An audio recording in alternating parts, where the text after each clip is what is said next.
shades, tassel shoes, flips a badge that nobody asked for, says, I'm official, how about you? He parks on a red curb, double agent in his own mind, taking notes in invisible ink on enemies he can't find. Undergrounder, racing through a parking lot at noon. Undergrounder, slow-mo jump over a traffic cone.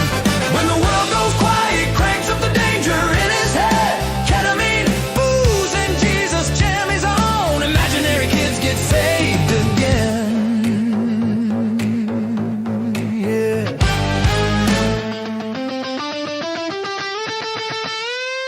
He whispers into a turned off mic. Copy that, we're going in.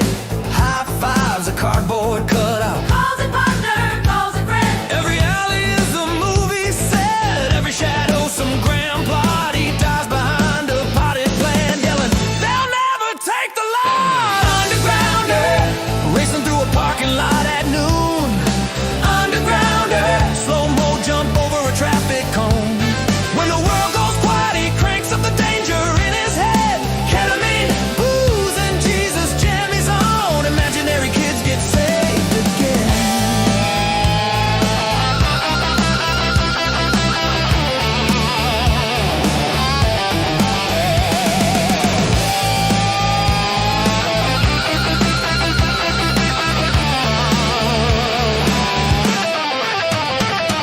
Spotlight on his living room floor, counts cushions and the foreign shore. He salutes the empty air, screams for the children everywhere.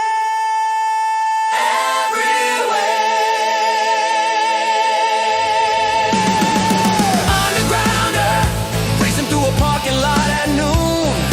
Undergrounder, slow-mo jump over a traffic cone. When the credits start rolling, he's posing like a paperback hero. Ketamine, booze, and Jesus jam his arm, saving kids that total up to zero.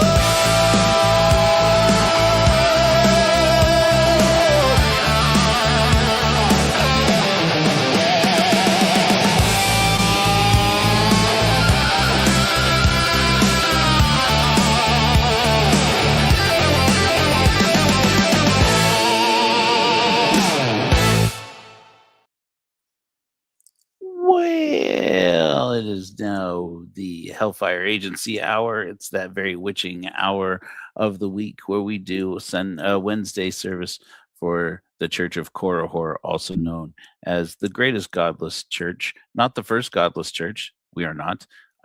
But we are just doing it better than the other ones. I'm sorry, Satanic Temple. I'm sorry, Divine, whatever. You guys had your moment. It's Korihor's moment. One mission of the Church of Korihor is this mission, Hellfire Agency.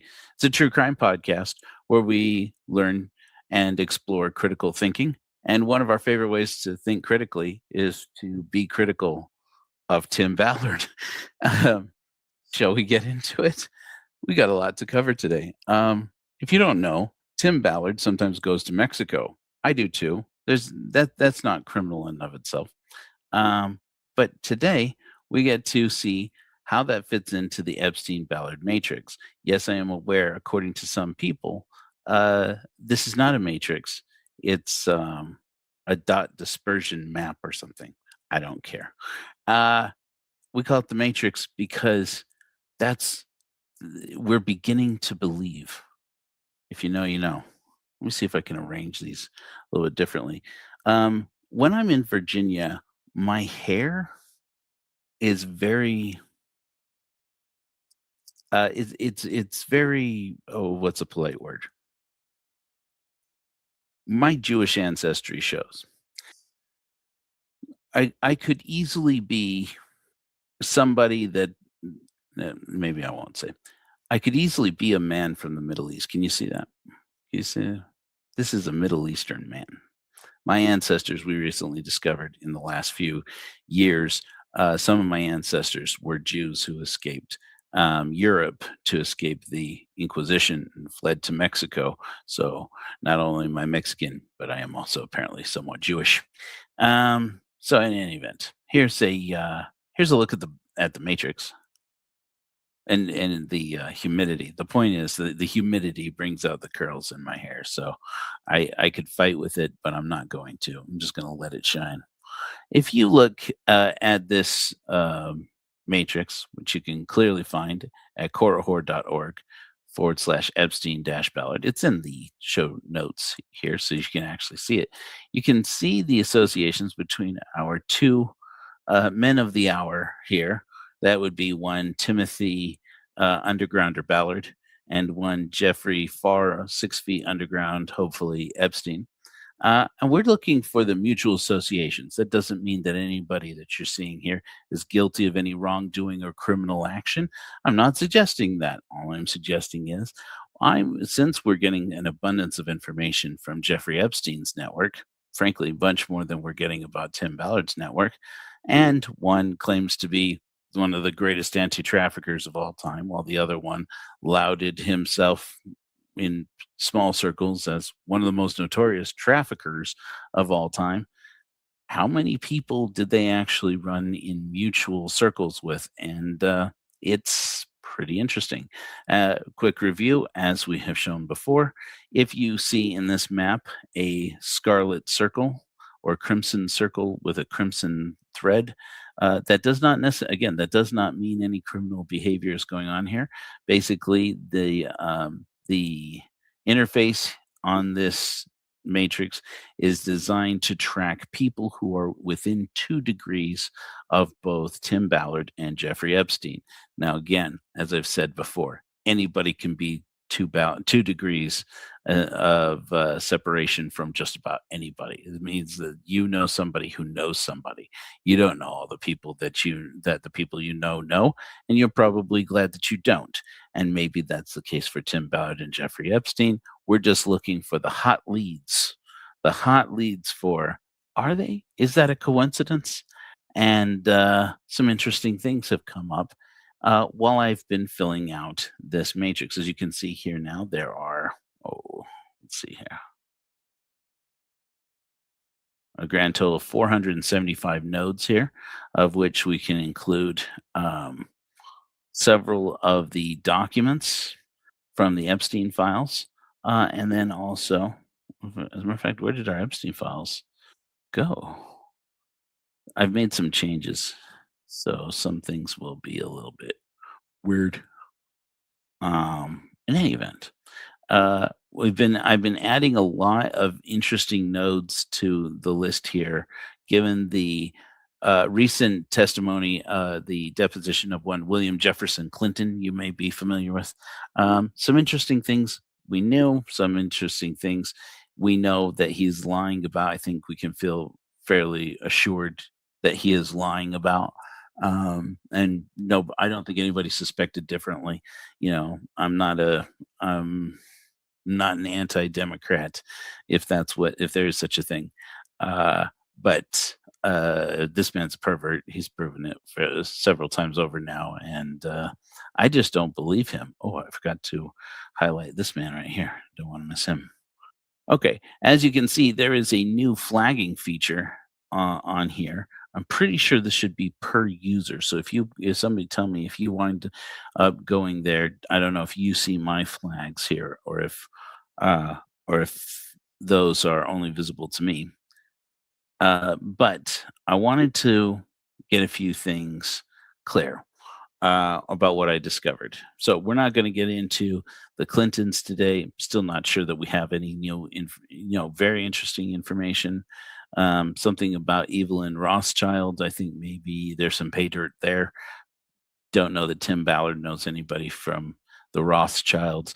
If he does, this may be the last episode of Hellfire Agency about him, and all other episodes may disappear.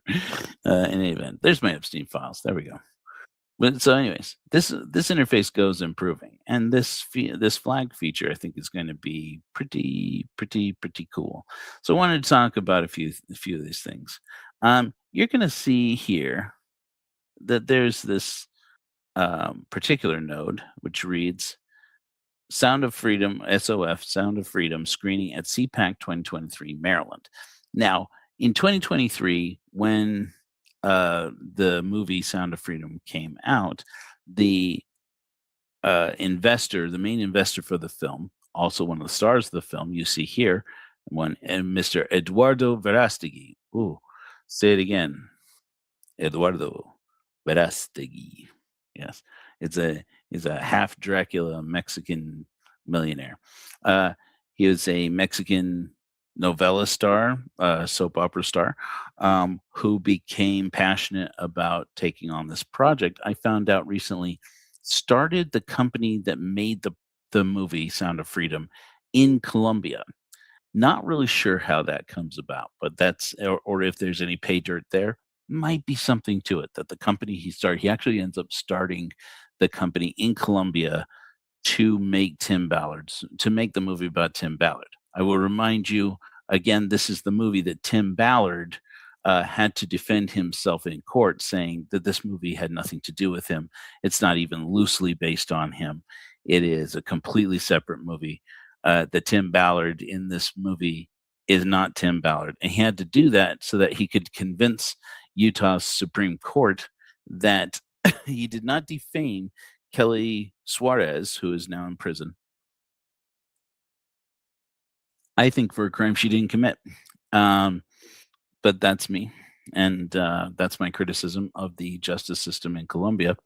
I will not be the first, but I've seen the evidence, I've seen the case, and I'm not convinced.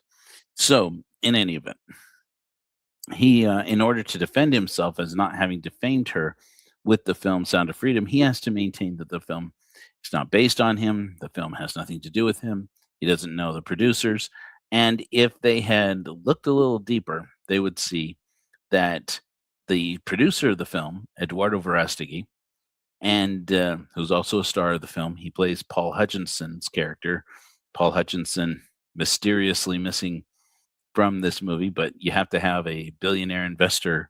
So Eduardo Verostegui cast himself as the billionaire investor. It does a pretty convincing job. Like you believe it watching him. Oh, this is not a Mormon investor from what Davis County, Utah. No, definitely not. But is he a billionaire, a Mexican multi-billionaire? Yeah, he plays the part role. He plays the part well. I buy it, and honestly, not bad in the movie, not bad at all. But the question is here: does Eduardo Verastegui, Mexican millionaire, uh, does he actually play a Paul Hutchinson type character in real life? Because Eduardo Verastegui keeps coming up again and again in my investigation. For example, he was on one of President Trump's a Hispanic Success Govern Advisory Board back in his first administration. He also was one of President Trump's surrogates in the 2024 election cycle. He himself, Eduardo, ran for president 2 years ago and lost badly. And he is the president of an organization you're going to see over here called, where are we? Do CPAC Mexico. Well, in any event, he's the leader of CPAC Mexico. Now, you may think to yourself, Joe, there's a conservative political action conference. There is a now, apparently, in Mexico, and he's the guy who runs it down there.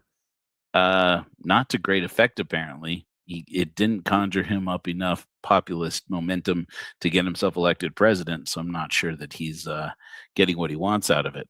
But in any event, it is a project directly correlated, apparently, with CPAC itself, with the American CPAC, that is the Conservative Political Action Conference that everybody knows and loves so well. But at this film screening in Maryland in 2023, they show the movie, and all the usual players are there. So, for example, President Trump spoke at CPAC, as you would imagine he would.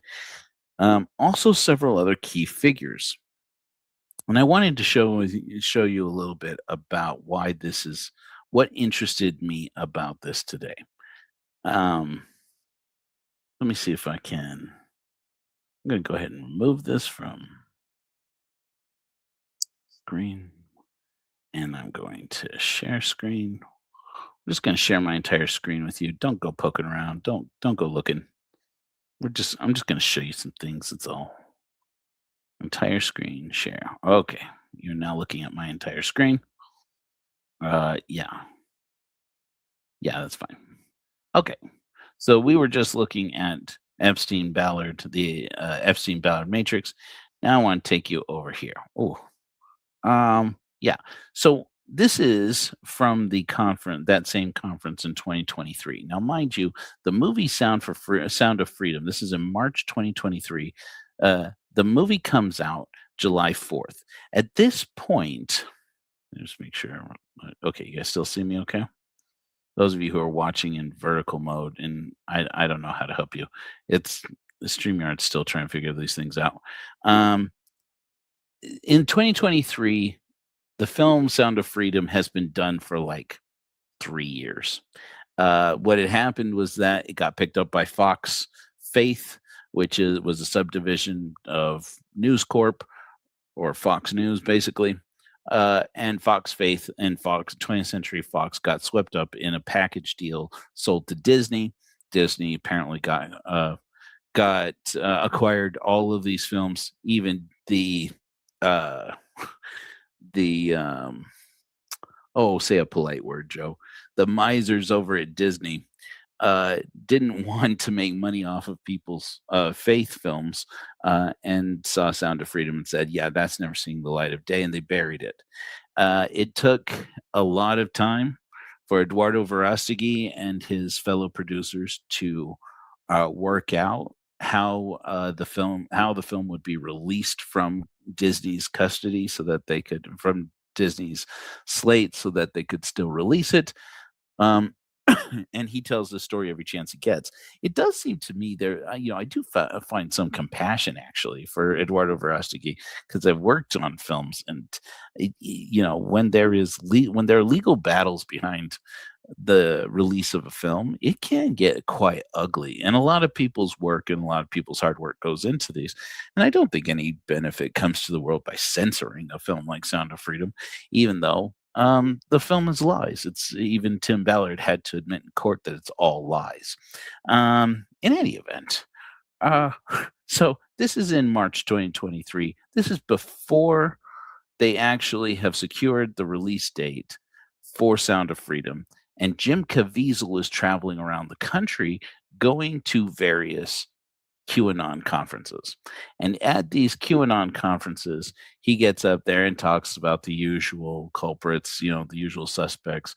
There's a secret cabal of blah, blah, blah who meet together and they do such and such to children and blah, blah, blah, and get the blah, blah, blah out of their blood and blah, blah, blah, and eat their entrails and blah, blah, blah. And up until this Epstein Files thing, pretty much you had to be crazy to believe any of it was true. You still kind of have to be crazy to believe it from Jim Caviezel, who will believe just about anything. Jim Caviezel, if you don't know, who plays Jesus in the Passion of the Christ, and also Edmond Dantes in The Count of Monte Cristo, which is a great film, even though it really distorts the way that the story is told in the book. We don't have time to get into that. But so Sound of Freedom is coming out. And it's all about the story of Tim Ballard.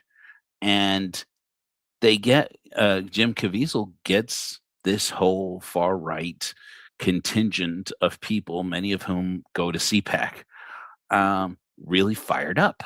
And they're getting excited about this. So at CPAC, they presented one of the first screenings of the film Sound of Freedom ahead of the theatrical release, which was on Independence Day, July 4th. American Independence Day. Those of you who are joining us from Mexico, not many. Welcome. But there they showed this video to talk about the creation that CPAC suddenly decided to create their own anti-trafficking organization, because obviously they're so impressed with Tim Ballard they have to duplicate everything he's doing rather than just funneling money to Operation Underground Railroad, which it's important to note at that time had just launched, had just had an investigation in Davis County, Utah, launched into them pursuant to the reporting from Lynn Packer, an independent journalist who's exposed everybody from Ted Bundy down to, of course, Tim Ballard, with his intrepid reporting, and had been following Ballard for a decade at that point, reporting on how Operation Underground Railroad, they're a bunch of liars. They're just a bunch of liars. He got Ed Smart involved. If you don't know, Ed Smart, the father of Elizabeth Smart, was once going to merge the Elizabeth Smart Foundation into Operation Underground Railroad, canceled it after they went down, and followed Tim Ballard on Operation Find Gardy, and discovered, oh, this guy's using some Mormon psychic lady to try and find this lost boy who was kidnapped. Who is Gardy Marty? Can't stress this enough. He's American. This boy, his father, Gesno Marty, he has the whole story. A Mormon bishop from a very impoverished community in Haiti. All true, right? That's all true, except that Gesno Marty lived in America. He lived in Utah for years. He had a house. He has a house here. And well, here I'm in Virginia now, but you know where I normally am. He has a house up in northern Utah, and Gardy was born there. That means under the 14th Amendment, Gardy is an American citizen. So the FBI sent a couple of agents down to Haiti to look for him when this 3-year-old boy got kidnapped out in front of his father's Mormon church house while they were switching classes, the 3-hour block. And Gardy went outside apparently to find his mother, and somebody picked him up on a motorcycle and drove off with him. And it's been assumed for some time, even by Tim Ballard, that it was one of Gesno's former employees at the orphanage where he made a lot of money, where they generate a lot of money. Say a nice word here, Joe. Assisting with the adoption of children who may or may not be orphans. And yeah, in a project and that to grease the skids on getting these kids after the earthquake down there adopted into American families. Ironically, a project that was spearheaded by Presidents Clinton and Bush, who was pretty innocent in all this thing up until now. Imagine that. Imagine talking about that. In any event, they showed this video, and I want to highlight some interesting faces. We'll take a look at the faces that you may know in this video while I check and see what songs. Millions of children are kidnapped every year. These kids are being raped 15 times a day for many years. Human trafficking and child exploitation are the fastest growing illicit industries, both in the United States. Okay, just want to highlight a couple of things. The guy you just saw a second ago, that's Eduardo Verástegui. Remember how Tim Ballard doesn't even know Eduardo Verástegui? Tim Ballard spoke at the CPAC. He spoke. In a second, you'll see them in a panel. I believe in this video, you'll see them in a panel sitting next to each other. According to Tim Ballard, to CPAC, to the Utah Supreme Court, which apparently just bought it, he doesn't even know this guy. They don't even know each other. And even made the legal defense, you can't prove that I ever met this guy. There's photos of them sitting together on stage. For many years. Human trafficking and child exploitation are This is one of the interesting additions to the Epstein Ballard. You can see a guy's name is Frank Russo, also Frank W. Russo. He's one of the people I just pointed out a minute ago. I highlighted in here. You'll see him up over here. Sometimes it throws some of these notes like absurdly far out. I'm still working on all that. But in any event, Frank Russo is an attorney who is an associate general counsel for CPAC. this is one of his many jobs, apparently. He does legal work for the Conservative Political Action Conference, and he gets, you'll see in this video, he is actually speaking before Congress. This happens in September. So I guess the video came out afterwards. Fastest growing illicit industries, both in the United States and abroad. Cartels are making $33 million a week off human smuggling alone. Mexico being the largest seller, and unfortunately the United States being the largest provider and buyer. Under this administration, they've lost track of 40,000 kids already. 40,000 kids, we don't know where they're at. Do I need to tell you about this guy? You guys can hear the audio okay?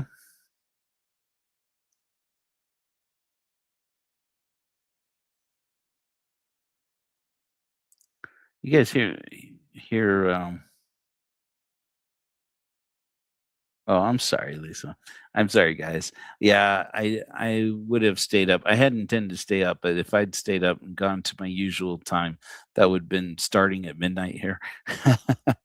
Any event. Hopefully you guys can hear this okay. That's Tom Holman. Tom Holman.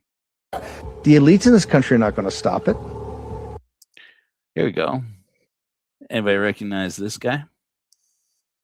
This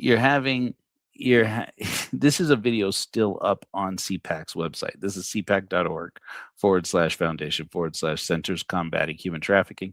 And they're featuring the crisis as highlighted by Steve Bannon, who would know. He's a regular Epstein Islander. If the elites in this country were going to stop it, they would have already stopped it.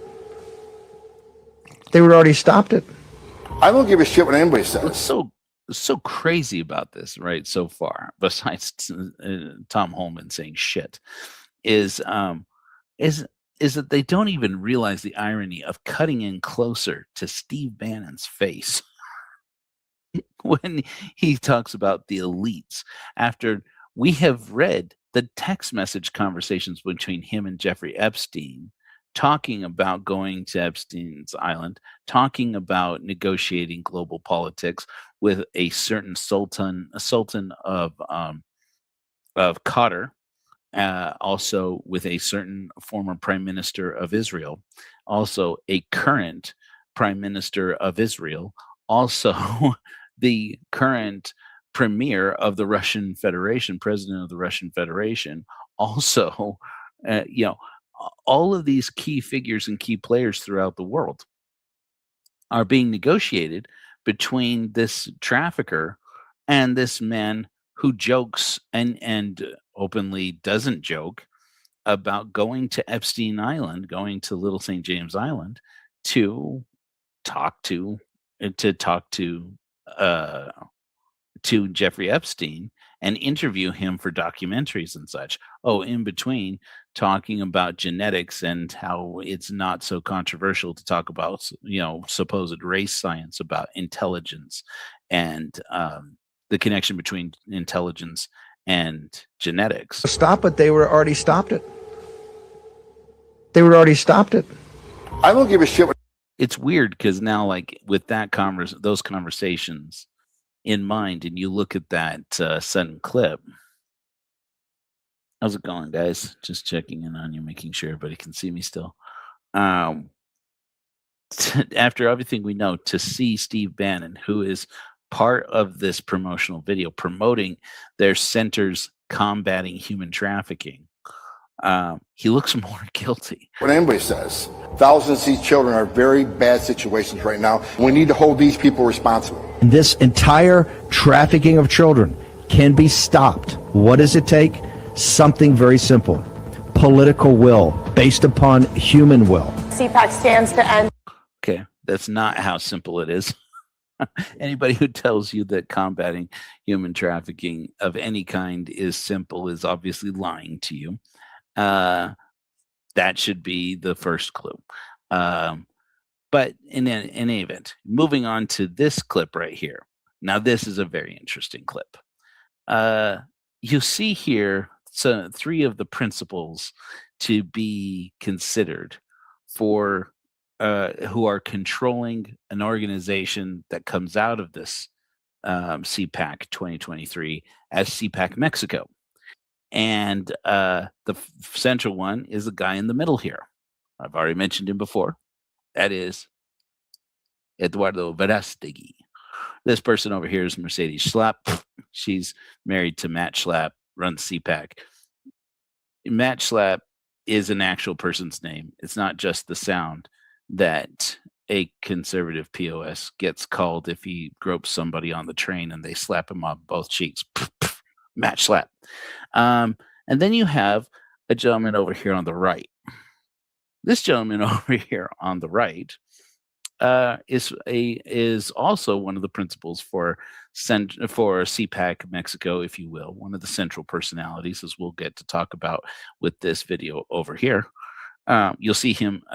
Well, I'll just show it to you here. You see these two men sitting together. Again, this is Eduardo Verástegui, and this is his friend Eduardo.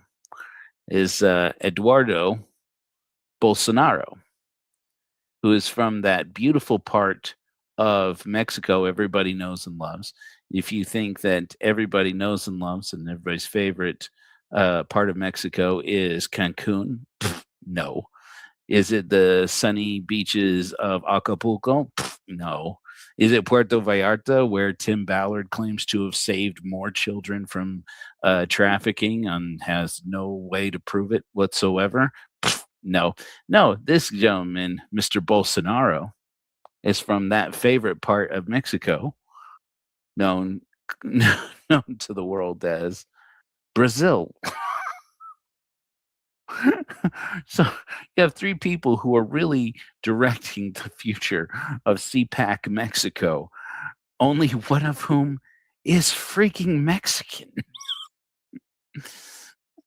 And he just happens to be the star and principal film fundraiser for Sound of Freedom, which is showing at CPAC in this conference, where they are also launching this organization. Human trafficking. CPAC was excited to announce the new Center of Combating Human Trafficking at our screening of the film. Oh, catch that there? You gotta show it again. Hold on. Watch this again. Watch closely. Excited to announce the new Center of Combating Human Trafficking. Oh, what do we have here?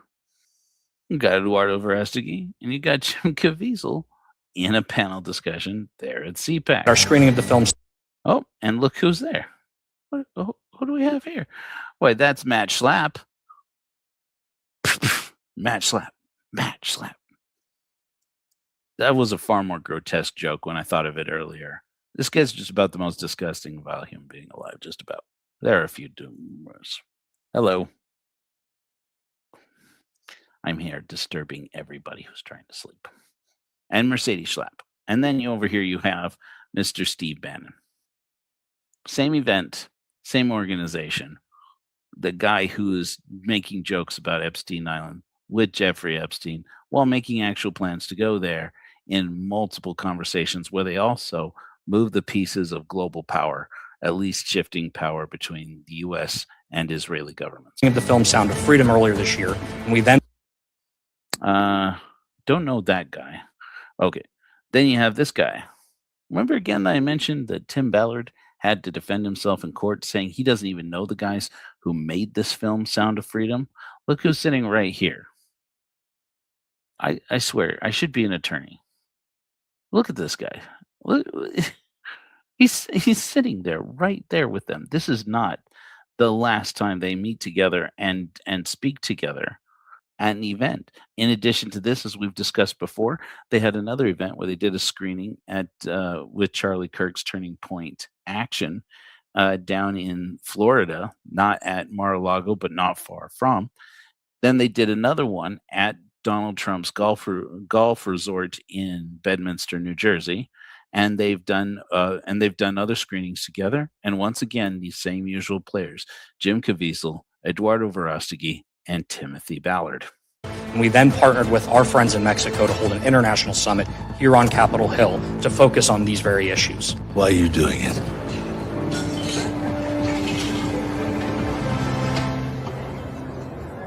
Because God's children are not for sale. The irony being that they actually are. That's the whole point of the movie. If they aren't for sale, then then there's no need for Operation Underground Railroad. And yeah, point taken. There isn't. It's not because trafficking doesn't happen. Of course, it happens. It's just that people like Tim Ballard don't know how to combat it, and they show that every time that they go out there and do it exactly the way that all actual anti-trafficking organizations say, don't do that. You're creating demand where it doesn't have to exist. It's interesting, Huggy, that you mentioned that. It's an interesting question. Is Jim Caviezel a useful idiot or just an idiot? And I say that with all the generosity that I can. Jim Caviezel seems to me to be entirely sincere. He also is a very good actor. So I don't know. I mean, he may be just very good at pretending.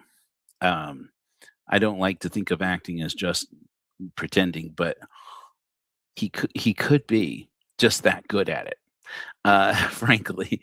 But when he had um, that interview with Steve Bannon that I showed, was this last week, I believe, and he explains Epstein Island to him.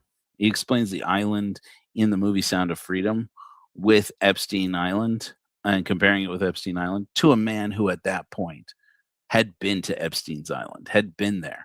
We now know has had whole text message conversations about filming on Little St. James Island.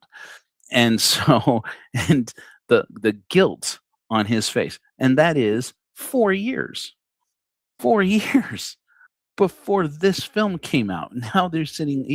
You have Jim Caviezel on that stage. Steve Bannon apparently wandering around because, of course, Steve Bannon also spoke at that CPAC as he usually does at every CPAC. You have these players, and among them, you have bona fide Epstein Islanders. I want to talk to you about some of these interesting people. Now, you're going to notice, at least on Jeffrey Epstein here, that there is a special flag on his flag that says Epstein Files.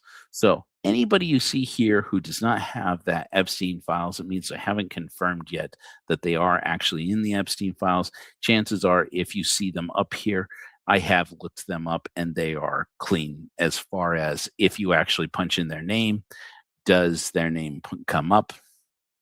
So far, Mel Gibson's not in there. Matt Schlapp isn't in there. Mercedes Schlapp isn't in there. So you can be pretty, we're looking for people who are mutual associations. Now, some people are in the files, but for more or less entirely innocent reasons. Last week, I just want to cover this, by the way, because I actually got a correction on this sent. I was very grateful. People who tell me I'm wrong, I want you to know that I take it very seriously, and I want to know when I am wrong. I talked last week about Mira Sorvino, who plays Tim Ballard's wife, Catherine, and how, as far as I know, she's never actually said that she'd done, mentioned since the film Sound of Freedom came out and then the allegations against Tim Ballard came out, the fact that this man was accused, I think rather credibly accused, of being a trafficker and of using the women who worked for him and sexually assaulting them, frankly, in some cases, including at least one case that Salt Lake County's Sim Gill has said does not meet the standard of proof required to actually prosecute, even though they have Tim Ballard's semen on a dress, according to Celeste Boris, to have it on a skirt that belongs to her, and she has gotten confirmation that they did test it, and it is Tim Ballard's semen. Now, I grant you, friends, and Sim Gill, there are more than one ways to get somebody's spooch. They usually almost always involve the good old-fashioned way, even in clinical settings. I've heard from friends I was young and I needed the money.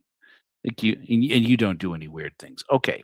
Um, let's talk about a couple of these other items while we're in here. Oh, uh, I was able to confirm, though there was some question about it for some time. Mel Gibson is in fact listed as one of the producers of Sound of Freedom. What his connection is to Eduardo Verástegui, I don't know, other than probably Jim Caviezel. The story goes that Jim Caviezel was cast early on in the film, passionate about the film, and apparently brought in Mel Gibson from there. Mel Gibson, as you know, has been outspoken since the 90s that trafficking of children has been happening this entire time. Are he and Jim Caviezel, did they influence each other? Did they radicalize each other? Who knows? But as strange events might turn out, they're both kind of vindicated now. And I was not prepared to live in that world. Some other characters that came up, though, that I had only briefly mentioned, I wanted to get another chance to talk about. Include, where did she go now? There's so many people now in the Matrix. Let's talk about one. Marla Q. Maples. That's not her middle initial. But this is Marla Maples. Where are you, Marla Maples? Bada boop. Right over here. Now, Marla Maples, as you may be aware, is the second wife of Donald Trump, who looks apparently an awful lot like E. Jean Carroll, enough so that he accidentally misidentified E. Jean Carroll in a photograph as his wife, Marla Maples, which was particularly poor form, given that at that time he was trying to convince everybody in the world that he could not have possibly sexually assaulted E. Jean Carroll because she's not his type. At least his marrying type, and we know what happens to those women. In any event, Marla Maples is connected to Donald Trump, who is connected to Tim Ballard. 2 degrees to Tim Ballard. Marla Maples was a flight guest in the 90s. Now, this is interesting because that actually came out of the. I remembered hearing that, but you hear things and then you hear things. And this is the second time was when I was listening to the Bill Clinton deposition yesterday, and they happened to mention, a lot of people flew on Jeffrey Epstein's airplane Lolita Express in the 90s. They even refer to it as Lolita Express, and he looks at him and says, I don't know what that is. What are they talking about? What are they talking about? It's like, bullshit. Come on. I mean, maybe he is that dense. I mean, it was the president of the United States and one of the more particularly, powerful men in the history of the world. But okay, he doesn't know about the Lolita Express. Okay, fine. I suppose it's possible. I'm not buying it, but that's me personally. But that they mentioned that a lot of people are mentioned in flight logs and mentioned to have been flight guests of Jeffrey Epstein's in the 90s, according to President Clinton. He wasn't one of them. Of course, he was president of the United States. He had his own plane at the time. But he says he wasn't ever one of the guests back in the 90s. He didn't start flying with Jeffrey Epstein until the early 2000s, after he had left office. So, but Marla Maples was apparently on Jeffrey Epstein's airplane at some point in the 90s. And that we don't really know why that is. We do know that her marriage to Donald Trump ended in 1999, when, surprise, surprise, he cheated on her. At that point, though, she had cheated on him, allegedly, with the bodyguard he was paying. So it was a paid cuckold situation. Celebrities, they're just like us. Second wife of Donald Trump, and she was also one of the presenters of the 2025 Jerusalem prayer breakfast at Mar-a-Lago. That's another interesting node. Maybe we'll bring that up, in fact. can put the search over here. Jerusalem prayer breakfast. If you don't know about the Jerusalem prayer breakfast, it's a breakfast where people get together and pray for Jerusalem. Joe, why can't they pray for Jerusalem at home? They can. Little known fact, anybody can. Why do they get together? Well, that's how the bribes get passed around. I mean, that's how uh, people of religious and socio-political influence can get together to worship together in humble abodes such as the Mar-a-Lago Resort. So at that Jerusalem prayer breakfast, Marla Maples, who is now no longer a soap opera star, but is actually a motivational speaker who travels the world. She lives kosher, apparently, eats kosher, but has not converted to Judaism, speaks in multiple places about the value of naturopathic healing, and apparently reconnected into Donald Trump's world on account of the fact that he appointed Robert F. Kennedy Jr. into his administration. Why should that matter? Well, Robert F. Kennedy Jr. Has an anti-vax coalition that has brought lawsuits against big pharma companies and so forth. And Marla Maples is one of the people in this coalition. Allegedly, she gave money. I don't know that for a fact, but I don't know why she would be in it at all if she wasn't either giving money or raising money for RFK Jr.'s campaign to try and stop children from getting vaccinated. Because nothing says save children like let them die of polio. But she spoke at the Jerusalem Prayer Breakfast in 2025, and among the many speakers there was Tim Ballard. The tangled web we weave. You'll notice that she also has Epstein files on her flag because she is named in the Epstein files as one of the guests on his plane, the Lolita Express. She also should be of note to you because she is the mother of Tiffany Trump, which would mean nothing. Up until Tiffany Trump got married recently, congratulations, to a young man whose mother is Sarah Bolos.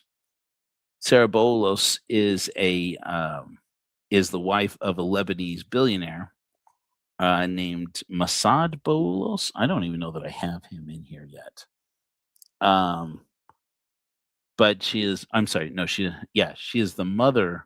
Sarah Bolos is the wife of Masad Bolos, who is a Lebanese American billionaire.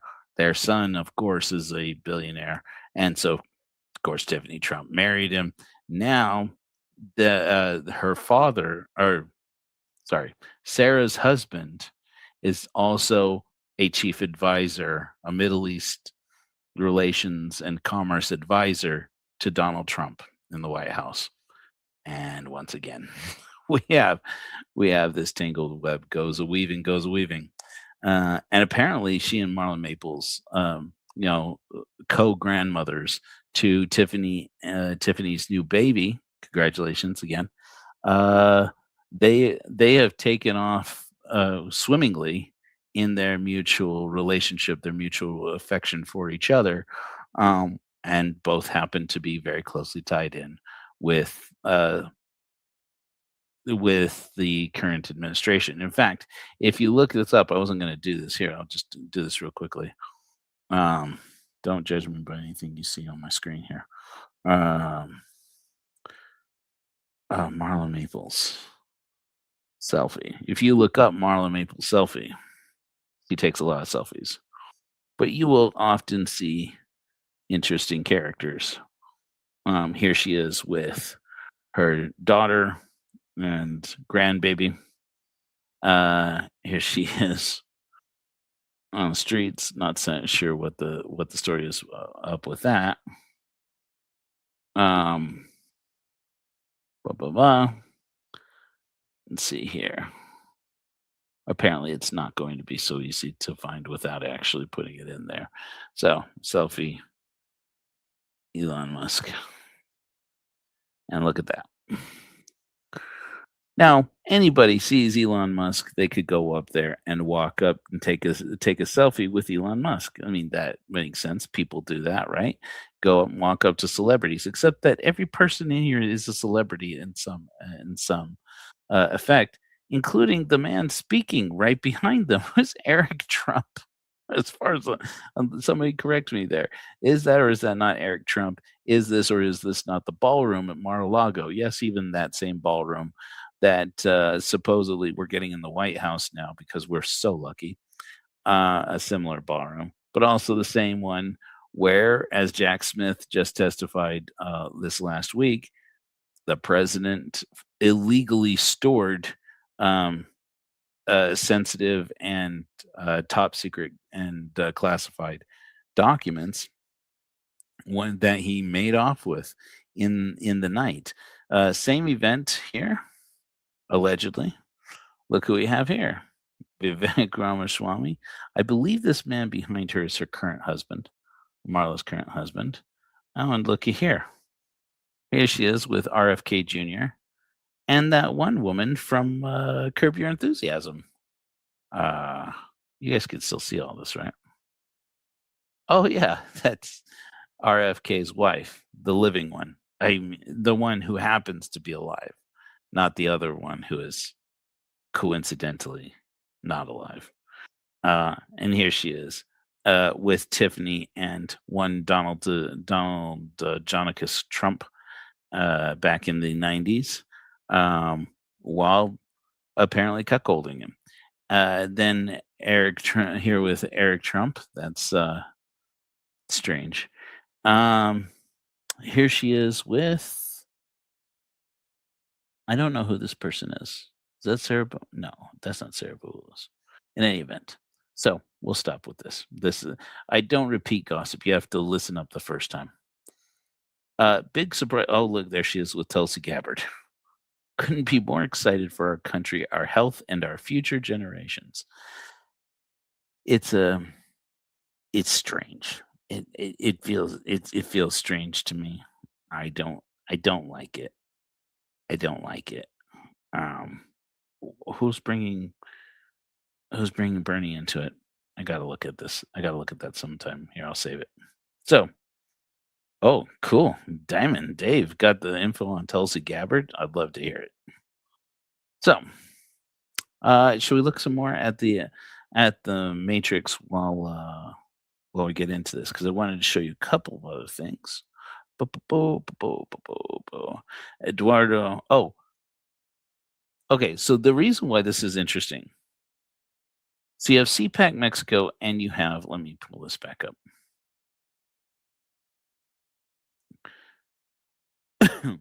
You've got CPAC Mexico that kicks off in earnest with Eduardo Verástegui, and this conference that they gave at the same place where they're doing the screening for Sound of Freedom in Maryland.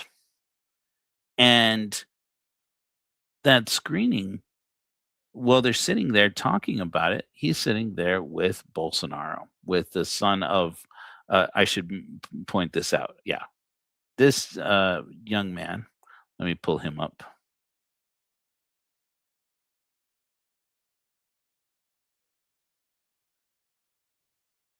Eduardo Bolsonaro. Where are you? It says you're there. And this guy's flag up. Didn't we find him up here? There he is. He's being covered up. So, Eduardo Bolsonaro. He also spoke at the Jerusalem prayer breakfast. Is that true? Also spoke at the Jerusalem prayer breakfast. I apparently discovered that earlier today. I didn't realize that. He is the son of Jair Bolsonaro. If you didn't know, was for some time the right-wing populist president of Brazil. He also is kind of like an attorney general there He also is currently under investigation for basically intimidating people in the justice system in Brazil following his father's failed coup attempt and his father's legal troubles. Apparently, there are countries where if you fail to take over your country in an illegal coup, you can face legal and or political consequences. Kind of backwater you running, Brazil, especially if you are Jair or Jair Bolsonaro and are known for being this is so-called the Brazilian Trump, also for taking the endangered Amazon rainforest and or jungle and making it the basically irrecoverable Amazon. It's before that the only irrecoverable Amazon was Jeff Bezos' Amazon. Now apparently we have two. In any event. So yeah, so anyways, so that's the tangled web that we're weaving with Marla Maples. Also Eduardo Bolsonaro. Why did this even come up, frankly? Well, curious here. Remember I showed you this earlier. This is a post on Facebook by Eduardo Verástegui, verified account. So you know it's good. And here he introduces his interviewee. So that was in 2023. They spoke together on stage at the screening of Sound of Freedom. This is CPAC Mexico 2024, when Eduardo Verástegui was a surrogate for Donald Trump and a candidate for president of Mexico. El CPAC México 2024 y tenemos un invitado muy especial, un amigo, hermano, tocayo. Eduardo Bolsonaro nos visita desde Brasil. Hermano, gracias por venir a México una vez más a este segundo CPAC. México es tu casa. Gracias. Gracias. Some interesting points of what he just said there in Spanish. Of course, he calls him his guest tocayo. Tocayo means a person with the same name. And he calls him, and he points out, he says, and this, the second conference of CPAC Mexico 2024, and he says, and he welcomes him, and this man responds to him in beautiful Spanish, which is not what they speak in Brazil. Gracias a usted, una satisfacción volver aquí de nuevo, la segunda vez por CPAC, la primera vez para surfear ahí en la costa de Guerrero, y me encanta siempre México, mucha conexión, muchas cosas que son iguales a Brasil, a empezar por las personas, buen humor, buena onda, siempre buenos momentos por aquí. Somos If you speak Portuguese, you can generally understand Spanish. If you speak Spanish, you can generally understand Portuguese. That does not mean you can speak them. This man speaks beautiful Spanish. Pueblos hermanos. Aunque Brasil sea mejor en fútbol. Bueno, solamente han ganado 5 veces. Nada más, ¿no? 5, ¿cómo se dice? ¿Cómo se dice? 5. Now they're going to do this Latin American thing where they fight about soccer. Veces campeón, pero en portugués, 5 veces campeón del mundo. 5 veces campeón do mundo. Pentacampeão. 5 veces campeón del mundo. Pentacampeón. Una vez en México. Verás que sí. A ver si en la próxima también. México, Estados Unidos y Canadá. De nuevo Brasil. Vamos a ver, sería la sexta, ¿no? Bueno, vamos a ver. Exacampeón. Pues somos pueblos.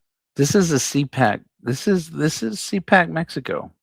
Let's sit down and let's talk about who's going to win the World Cup. Los hermanos, a pesar de que los gobiernos ahorita no son los correctos. Y yo te quiero hacer la siguiente pregunta, tocayo.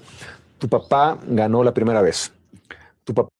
Now, here's the reason why I'm showing you this, okay? Because this isn't just filling time.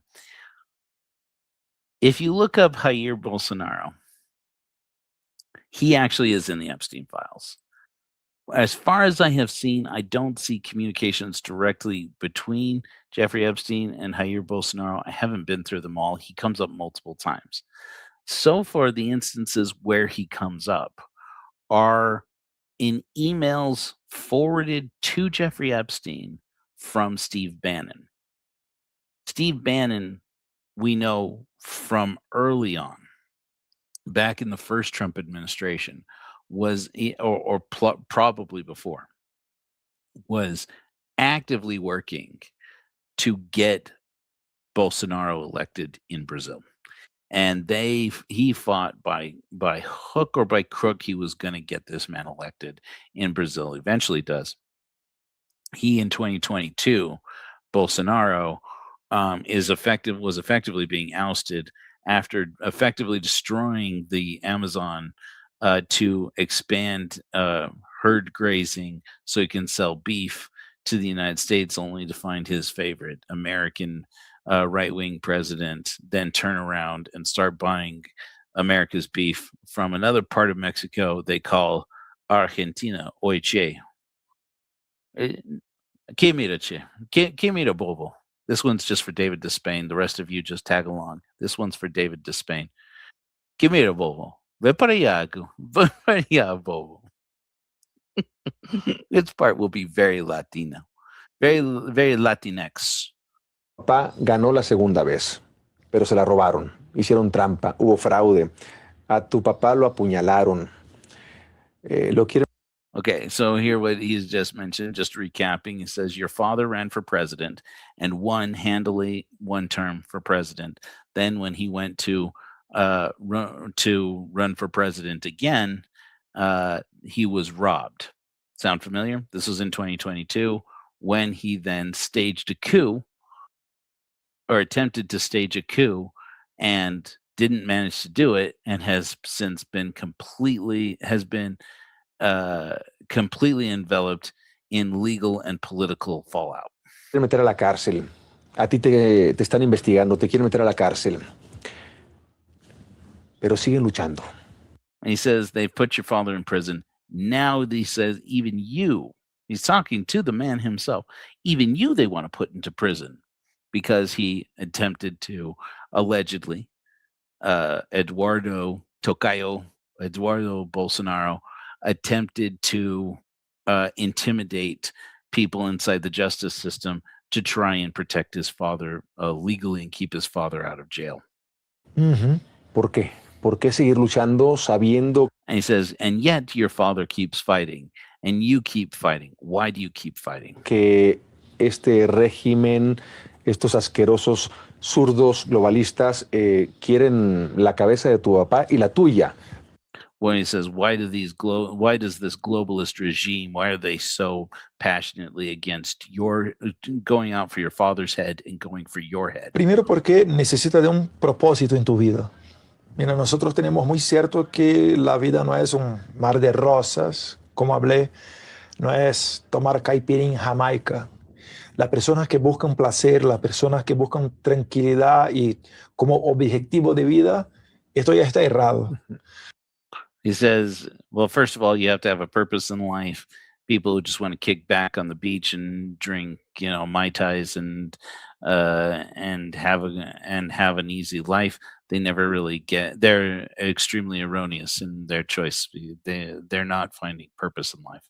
Yo hablo incluso los hombres adentro de casa con su familia. ¿Quién se va a dar malo? Primeramente sos vos.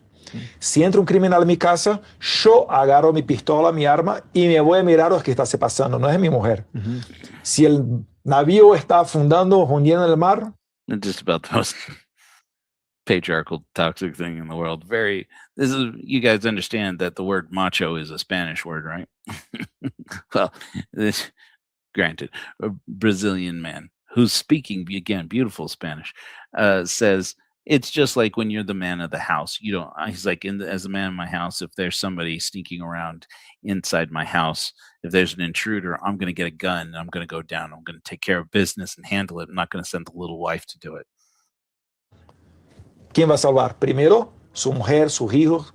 Entonces, la primera cosa es parar de ser hablamos, no sé cómo en español, hedonista, que es la persona que solo mira el placer. He says, but that's the difference between people who are hedonists, people who seek only to maximize their pleasure, minimize their pain. Little philosophy there. That's the difference between people who are about pleasure in life versus people who are about duty. And he says they put wife and family first. It's a very interesting Interesting. Um, grandstand, frankly, is what it is. It's just that conservative grandstanding. Primer punto. Con esto en mente, la otra cosa que hablé, mira los ejemplos. Si sos cristiano, ¿cuál es el más grande ejemplo que tenés? Jesucristo. Jesucristo. ¿Cómo se fue su vida? Sufrimiento, luchando contra un sistema, torturado injustamente, muerto. El único hijo de Dios que envió a tierra, muerto, para salvar hedonista, que es la persona que solo mira el placer. Okay. Primer punto. Because we didn't have enough machismo going on in here. Speaking of not enough machismo, Diamond Dave, you want to up? I am happy to bring you on, sir. How do I? But catching you up there, he talks about the people who seek pleasure in life are always going to be like the people basically who crucified Christ. That is what he said there. Let me get my link here. Oh, hell's bells. I gotta stop sharing that screen. That's all right. We weren't getting much out of it anyway. I will put the link over here in the description. Anybody who wants to join, welcome to the Church of Korihor. Here is the StreamYard link. Those who want in. Diamond Dave, if you're still with me, I'd love to have you on. Tulsi Gabbard is an interesting case, though, isn't she? I mean, she keeps coming up again and again. And here's the strange thing. I liked Tulsi Gabbard once upon a time. I mean, she seemed the right kind of populist. She had the right kind of background. She'd served in intelligence, and then she started meeting with the Russians, and this left a lot of room for speculation that this one may not be on the up and up. Here to tell us about it more is our man Diamond Dave. Let's see, Diamond Dave. Let me see if I can get you up here. What's up, my friend? How have you been? What's up? Yeah, I got some fun stuff going on in my neck of the woods. But Tulsi Gabbard, how many of you know that she is tied to the Hindu nationalist paramilitary force known as the RSS in India? I want you to Google right now Tulsi Gabbard RSS India. I'm doing it. I don't normally take orders from strange men. But this is one of the ones I do. Yeah. RSS I'll do India. it too. Yeah. Oh, well, the photos are interesting. Yep. Maybe I'll bring them up. Let me see if I can share this. I'm going to share it without the audio turned on. Because it creates weird echoes sometimes. Oh yeah. But does this look familiar? Are you able to see there on screen? Yep. But like if you do like news or just like she's the princess of the RSS Hindutva, right? So Hindutva is Hindu nationalism, basically. And are they connected to Modi? Because he's a national, Modi's RSS. Yes. Okay. Yeah. Interesting. Yeah. So for those of you that don't know, if you were to look at like the RSS, it's a paramilitary force, and they recruit. Like I know a lot of people in the RSS, and I actually do agree with some of their lines. But yeah, like if you just go through, weren't they the ones who have been like saber rattling with Pakistan and so forth? I mean, basically. Well, India in general does that. It's not just the RSS. When it comes to Pakistan, it's like India in general does that. Even the like Liberal Party, the Congress Party, even they don't like Pakistan. Sure. So that's it's just one of history's biggest blood feuds, So. But yeah, so she has very strong ties to the RSS, and then Hindutva is like Hindu supremacy. So if you think of like white supremacism in the US, bring that to India, and you have Hindutva where it's Hindu supremacy, and it looks pretty much the same. You can even like Google Hindutva, and you'll see a lot of people who are Hindu nationalists that will attack and kill Muslims, they'll attack and kill Christians. Things are like the people I know that I've On heard its own. stories about they'll get on, like, especially in southern India, they'll get on the radio and accuse somebody of eating beef, and the next thing you know, those people are Yeah. beaten to death in the streets, basically. Yeah, yeah. Well, I mean, that happens especially I was reading something in northern India where, somebody was walking down the street and they killed him because they thought he was a Muslim man that was smuggling cows.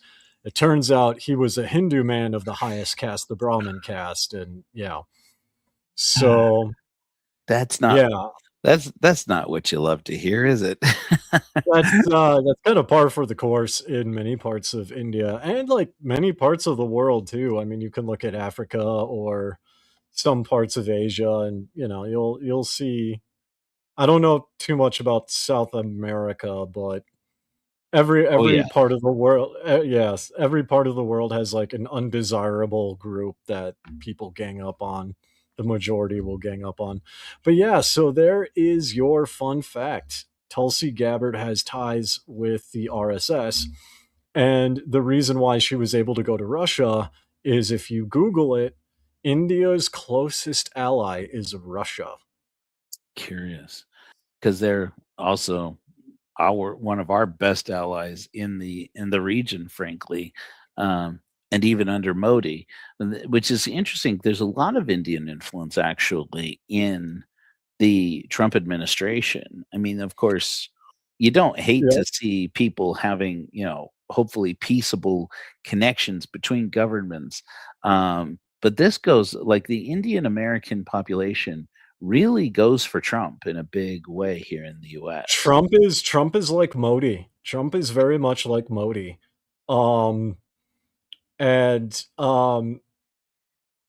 in some ways, he's what m some Hindu nationalists want Modi to be, right? Because there are Hindu nationalists that are way more extreme than they already are, but they think that they should deal with, their enemies militarily like Trump does, Mm, mm. right? So I mean, people love the fact that Modi's, like, really high ranking in global leaders. He's, like, top 5 of the most respected world leaders because of his peace approach, and people respect him for that and what he's done for India, but also people are like, "Hey, Pakistan's giving us problems. Let's just do what Trump does and nuke the shit out of them."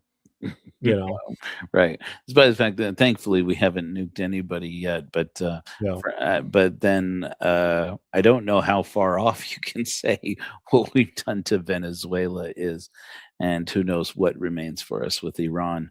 It's these are strange times we live in. Yeah, and I mean, like, it's interesting why Trump goes after, like, Venezuela and other countries. He goes after countries that are, like I think this is actually smart because he goes after countries where it's, like, a very big can of worms, right? Because on the one hand, what he did in Venezuela was, like, illegal, but on the other hand, Maduro does have cartel ties and has done things to his civilian population. And Absolutely. so he can leverage that and be like, "Yeah, well, he's not a good guy, Well, I blah, blah, mean, blah," and, I mean, it's a whole marketing thing. He can't go after, like, India or Mongolia or other countries because, like, nobody does anything to the US, right? And or nobody Israel. does anything that extreme or Israel, so it's like he wouldn't get anywhere if he were to try to do that, but with countries like Venezuela, with Cuba, anything that's, like, even trade with China, he can kind of have some leverage on. Yeah.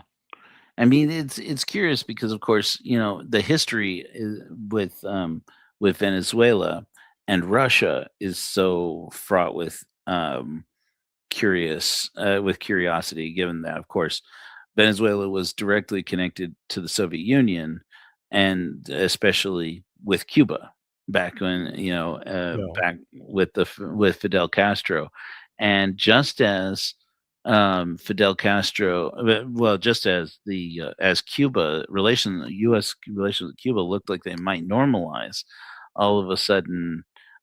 we got a new populist radical president who wants to who has effectively toppled Venezuela's government. And granted, Maduro was an asshole. That's a very Western propagandized opinion. I acknowledge that and acknowledge my perspective on that. But the same thing with Ayatollah Khamenei. I mean, yeah, I look at it and say, wow, this was a really bad man, and the world is better off without him. I don't think that the way that it was handled, in my personal opinion, was right. But Yeah. No, I'd definitely, agree with that because, like, you look at, like, Vietnam, right? mm, They tried to topple the government to stop communism. Well, guess what? Vietnam is even more communist now. You look at Afghanistan, they tried to topple the Taliban. Guess who's in charge of Afghanistan right now, right? right, right, And so while there are people that are glad that the Ayatollah is dead in Iran, I'm seeing a lot of stuff from Iran where, like, people are actually pissed off, mm, right? yeah, Because, like, no country's a monolith, right? And that's the same thing if, like, another country were to do that to Trump. Like, a lot of people would get really, really pissed off, you know? yeah, Um, yeah, exactly. So people are, like, enlisting by the tens of thousands, if not hundreds of thousands. Um, you know, so it's like very much a mixed bag. right. Do you think that it's? Are you suggesting that it's that this was planned to have generated that reaction, or it's an oversight to say, "Wow, finally this country is descending into a civil war, maybe that they needed, a revolution that they needed, and now all of a sudden they're going to start enlisting more people for the state I side." don't actually know, and the reason why I don't know, I'm not too familiar with Iran other than America America helped start the revolution that got the Ayatollah, like, in power in the first place, right? So, I mean, it's kind of America's fault that he's there, and then now it's almost like, for me, it's like almost like a case of better the evil you know, because when we look at other countries and nations building and who takes over after them, it's kinda like, I mean, Iran did a lot of saber rattling, but the Ayatollah didn't actually do anything. But Right. now that you go in and you start killing people, the guy that replaces him might seem normal, but then he might actually start doing something. So, I mean, who knows? Iran's kind of like the North Korea of the Middle East, I feel like. I feel like it's a big wild card. Hmm. And one that was very closely connected into the Kremlin.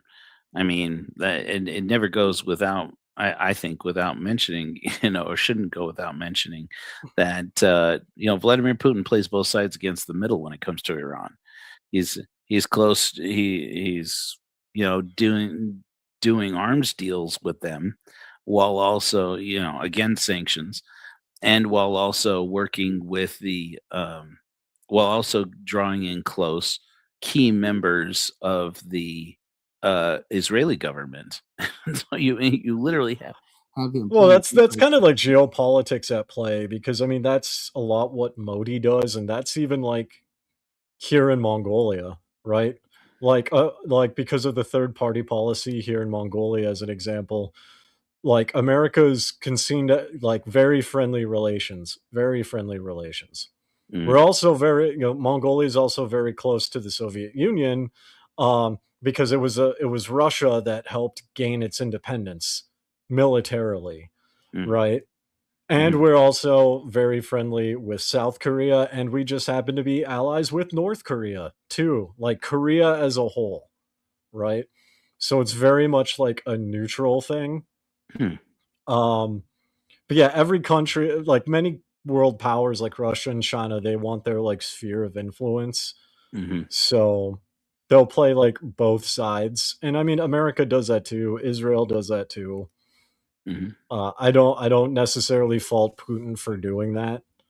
I would argue that, like, if you look at the Russian history, what little I do know, like, Russia originally, like, Putin and others originally wanted to, like, be a part of Western world and commerce, but the Western world said no because they were communists. They were the Soviet Union, right?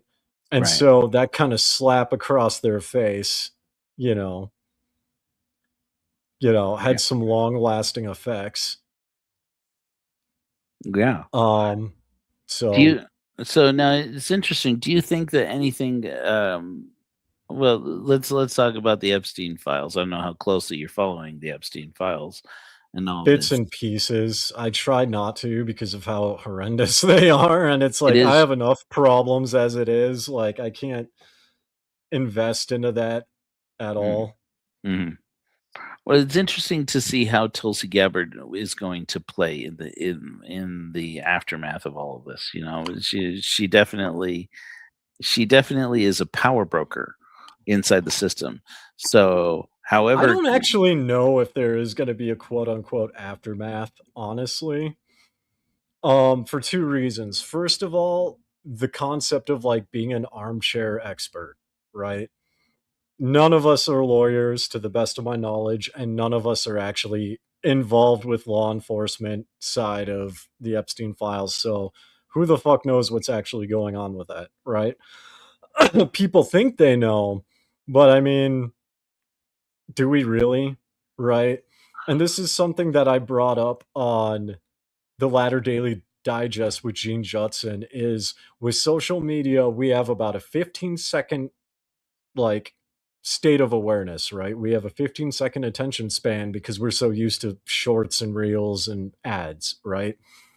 Well, the US government dumped 3 million redacted documents with zero context. So we're left to like sift through it. No human being can like properly process that amount of information, oh yeah, right? right. It's just not possible. Oh And yeah. so I've kind of been under the theory that, maybe it's possible the government dumped it just to shut people up, knowing full well that people are going to go ape shit over it and then just argue amongst themselves about it, but not actually do anything or push Mhm, for anything. mhm. And the second reason, and I think it was Pam Bondi that said it, was that if they start prosecuting, the US system would collapse. And that to me, that's like extremely telling because it's like, wait a minute, if the US system can collapse because of this, right? The Epstein files are horrific, but if you look globally, it's not new. It's been going on from the dawn of man in every country. You know what I mean? So Right. it's like But if the it's US system could collapse over this particular thing, how shaky is America as a whole? yeah, I really don't think that it can. I don't think that it can shake the institutions of power in the United States. I think that's more Pam Bondi foolishness, of which who knew we Well, needed more of that. But what's curious about it, of course, like you say, it happens all over the world. It has happened from the beginning, but this time it's ours, right? And we owe it to ourselves, I think, to at least ask the hard questions of whether or not they legally get away with it or oh politically yeah, get away sure, for with it. sure. And I agree with that part. Yeah, it's interesting. I just don't know if anything's actually gonna happen about it. Because I mean when you have, people of that elite status and billions of dollars, that is massive incentives to like cover each other's back. Right. Because like even if you just look at your little thing here, and I joined, so I don't know all the who's who and who's all connected. Mm, But I mean, the point is that people are connected. So even someone who vaguely knows someone is tied to, in the Epstein files, even if it's someone like who knows someone in passing, they're going to just start shutting down because they don't want to be associated with it. right. Right. I mean, at the So, end of, they say that at the end of the Epstein files, closer to 2019, the person who contacted Epstein more often by email than any other person, mind you, this is 10 years after he pleaded guilty to trafficking, um, through Alan Dershowitz, who was connected to Tim Ballard, apparently. Um, but the person who contacted him most often was Lawrence Krauss. And for me, mhm. this has been a very interesting practice of practicing what I preach when it comes to critical thinking. because I try to check my bias. I like Lawrence Krauss. I have liked Lawrence Krauss. I think he's one of the better scientists out there, astrophysicists out there. When he was credibly, accused of assault by Skepchick, um, I was disturbed by it. I was it was a very abrupt shakedown in the atheist world. This is one of the luminaries of the atheist world, one of the most respected people in the atheist world, one person I quoted in the Korihor argument. And here he was. It's like I just can't believe Lawrence would do that. And now we get a look in behind the mask and you see the actual emails he sent to Jeffrey Epstein, and come to discover this guy is as foul and disgusting as you can imagine with the way he talks. And now he's defending himself, saying, "Okay, but there's nothing in there. Maybe some of it's embarrassing, but he's written articles about, okay, but none of it was about anything incriminating." And the terrible tragedy is how many people are going to get caught up in the Epstein files who are actually innocent. This is the same line that Tim Ballard is currently using to defend Alan Dershowitz and sundry other persons in the Epstein files. We're supposed to not hear Donald Trump. We're supposed to not hear a whole bunch of Steve Bannon, a whole bunch of other people that Tim Ballard is close to. And so I'm like looking at him like, you really don't come to rise to the defense of people in the Epstein files, full stop, unless you're trying to run interference for them, right? I mean, that's the way it seems to me anyways. I would agree with that. The only caveat I would say is, like, if you do that, you better have some damn good evidence. Right. Right. Right. Like, so and so's in the Epstein files, and people look up where they were at that day, and I don't know, they were being interrogated by the CIA or something, like airtight alibi. Like, better have some damn good evidence that's like readily available and easy to, like, so the common person can look at it and say, "Oh yeah, that makes sense," But Yeah. Yeah, and then there's like things that could be entirely coincidental. Like you could be associated with Yeah. somebody for entirely wholesome reasons, and that person is shady AF on the back side of things just because some people are like that.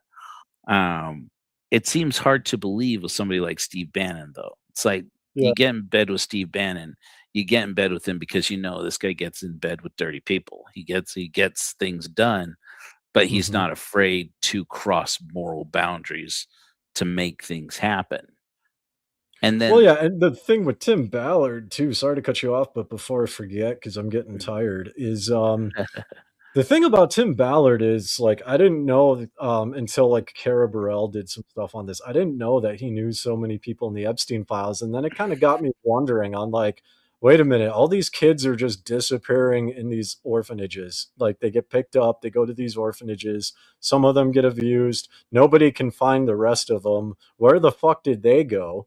Like, hang on a second. Like, why are we not at least entertaining that question, right? And correct. if Tim Ballard were to come out and say, "Hey, look, here are the kids," and demonstrate they haven't been abused and, like, they're alive, intact, and, like, safe, okay, fine, I will happily accept that.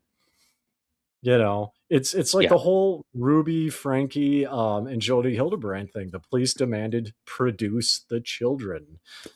Same with other cases, like, produce the children. Show things are fine. I mean, if Right. things are fine, it Then takes like 10 minutes. Yeah, like, there's nothing to hide. Right. yeah.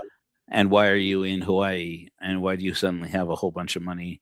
Why is all of this insurance money going into a vacation, into a honeymoon just after both of your spouses have mysteriously passed away? Well, exactly, yeah. Or it's like the Mormon prepper wife who, like, that was recent. She, like, took her kids to Croatia I don't know if you heard about that. It's some really bizarre story. No, I've not. I Like got a to get into shoe that.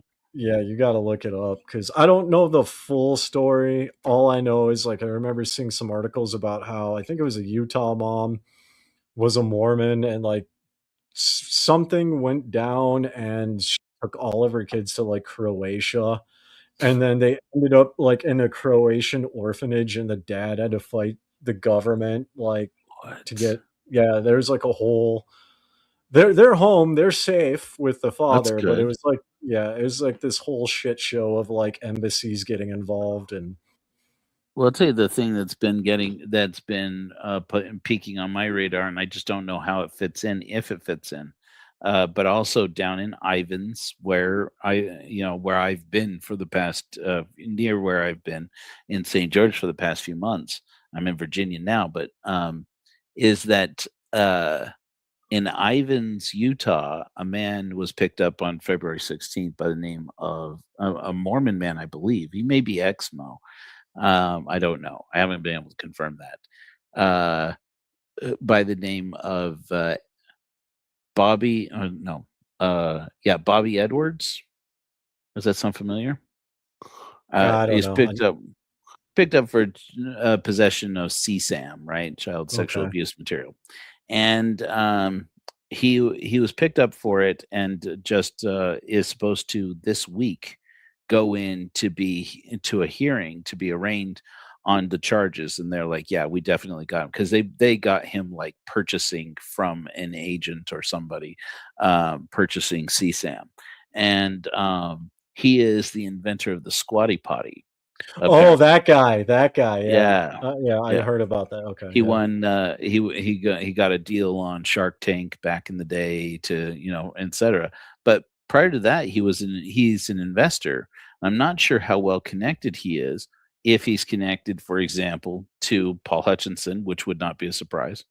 If he is connected to Jeffrey Epstein, would not be a surprise. And if he's purchasing and distributing, or in some way involved in CSAM, could be either way. It also could be a entire coincidence, and the fact that he was basically neighbors with Jody Hildebrand. It could be entirely Yeah, coincidence. I mean, I don't know. This like I like Garrick from Star Trek Deep Space Nine, and this is one of his most famous quotes I remember. I believe in coincidences. Coincidences happen every day, but I don't trust coincidences. Right? Right. It's like the old Soviet saying, "Trust, but verify." Yeah, yeah, so it's like, I mean, as of now, I've seen very little, so I'm kinda leaning on, this is a lot of coincidental, but it's possible. Like, it's definitely possible it can, be involved, but I'm leaning towards, like, this could just be a coincidence unless something else comes up. Because usually within the first, like, 48 hours, like, connections in social media to, like, Epstein files or, like, in the Mormon community, like Jody Hildebrandt, within the first 48 hours, that shit's blown out of the water. Like, Mm, everyone's all over it. And it's mm. been, what, about a week-ish? And that still hasn't come up yet. Could it be there? Absolutely. But usually that stuff comes out right away. So, We'll see. Yeah, you're right. And then there's things that's like nobody knew to look for it, or like you say, we have short attention spans, and if it doesn't bleed, it doesn't lead, and we find out in the backside, that yeah. there was something that somebody had a reason, some motive to not talk about it. Yeah, that's kind of what I'm leaning towards in this case. Like, if it's there, it's going to be found out like after the fact, like especially when they start doing discovery and releasing everything. But yeah, I don't know. That Yeah. shit comes out really, really quick. Well, Diamond Dave, you bring up some good points, and I hate to keep you up because I know that you're sleepy, but I, I appreciate I you could, coming on the show, man. I could stay for a little bit longer if you don't mind. Not That too sounds much longer. great. Sounds good Yeah, to me. You just feel free to say, Joe, I'm going to bail now, and sure. I'm gonna use the bathroom actually, so I'll be right back. sounds like a plan. So this is where we are. Um, Oh, so some other points to bring up in the same um, that have come up in the last week. Let's see here. Ghislaine Maxwell and Bill Clinton. This is probably where I see us going next. Oh, by the way, this is one of the cool things. Just me bragging about my cool interface I've built. I've built this cool image, um, this cool image searcher here on or image feature, so that we can finally have pictures of these people. Um, for example, we need a picture of Ghislaine Maxwell. I can upload this picture of Ghislaine and friend, and then picture of Ghislaine and friend should come up here. It doesn't, because apparently I'm logged out again. But in any event, in theory, you can. And now within on the Epstein Ballard matrix, you can click on any node and flag it, and now that person now has a flag that pops up, so that it makes it easy to. This looks like the meme of like the crazy dude, the conspiracy theory meme with the crazed guy, crazed hair, just Yeah, you lines see. everywhere. Oh, you apparently missed it. Let me show it to you. Yes, that's Charlie from It's Always Sunny in Philadelphia. Oh, okay, that sounds familiar. Yeah. Yeah, I made one that was me, Charlie, Oh, okay. with like the scar, with like the crimson letter and the cigarette in my. Oh yeah, I've been working on stuff like that. Not like in the conspiracy quote unquote field, but more just on my YouTube stuff and making things more fun and interactive like that. Oh yeah, so what's going on with you, Diamond Dave? What are you doing right now? I know that you were Oh doing a gaming channel. You were doing yeah, I'm doing my spiritual. gaming channel. I've started doing live streams. I've actually made like 25, $30 on super chats on my last live stream for like 2 hours. You Cool. can actually go to my channel and like you could see the thumbnail style Mhm. that I'm doing. And What's then I'm the also what's the at on your channel? oh, let me type it in. Let me type it in chat. Yeah. It's the same as like my name that you see in the chat, just Diamond Dave YT. Okay. Cool. No. An affinity graph, not a matrix. Yeah. Yeah, that's right. It was Aunt Merrill who pointed that out to me. I mentioned that at the head of the show, Aunt Merrill, who is not my Okay. aunt, but yeah, that I'd said it's like a dot dispersion matrix or something. Somebody pointed out to me. I don't remember who. It was Aunt Merrill, who is one of my researchers. Um. Yeah. Anyways, so Okay. yeah, cool. No, So that's yeah, how people can YouTube find you stuff. on YouTube. Yep. And then I've also started because like I've been on Ladder Daily Digest and Momo Nomo and some other small channels. I've actually put together like proposals to help like get them monetized or help them expand. Because I mean, I got monetized doing my YouTube within like a few months, and I'm clocking consistently about 300 to 500 a month. Wow, Um, good for and I you. only thank you. And I'm like less than 6,000 followers. I'm like 58, 55. So Oh, you're trucking along. I mean, Church of Korihor is here, very happy and satisfied with our happy ship of fools of just over 1,000 followers on YouTube. But go viral. Go yeah, viral. well, here's the thing. I did go viral once upon a time. Well, what's viral in my perspective, um, on um, on TikTok, and I wasn't ready for it. I was like, it got big and out of hand, and I was like, it felt like there was plenty of information to get into, but nothing to do with it, and nothing to build. So I'm happy to grow slow, but I really No, like that's that you're helping Momo Nomo because he's really good, and of course our friends over at LTD, yep. they're good people. So Yeah. But yeah, so I'm just trucking. Making videos, and then I've started to like actually use Instagram and like other things to like drive people to my YouTube. So that's mhm. gonna start picking up within a month or two. Cool. Groovy. So people can follow you over at YouTube. I understand you also have a good following over on Facebook. Yeah, Um, I rebranded that for like to drive people to YouTube because I'm like I have 109,000 followers and I don't do anything with this. So I figured I'd ease like it's gonna take a while to jumpstart it because what happened was I had 120,000 followers throughout COVID and even before because of being a Minecraft streamer and like what a lot of people did during COVID is a lot of people went to the internet, they started podcasts, they started streaming video games, right? Because everyone's locked down at home and not making money. And what you'll see is that like people will start and they would kind of get a few thousand and then they would crash and burn because being a content creator in general is a grind. So starting in 2018, going through COVID and still existing after COVID, a lot of people kind of like dropped off at that point in the mhm. gaming side. Mm, But I wasn't I was aware. still yeah, I was still chugging along. So I do like relaxing gaming.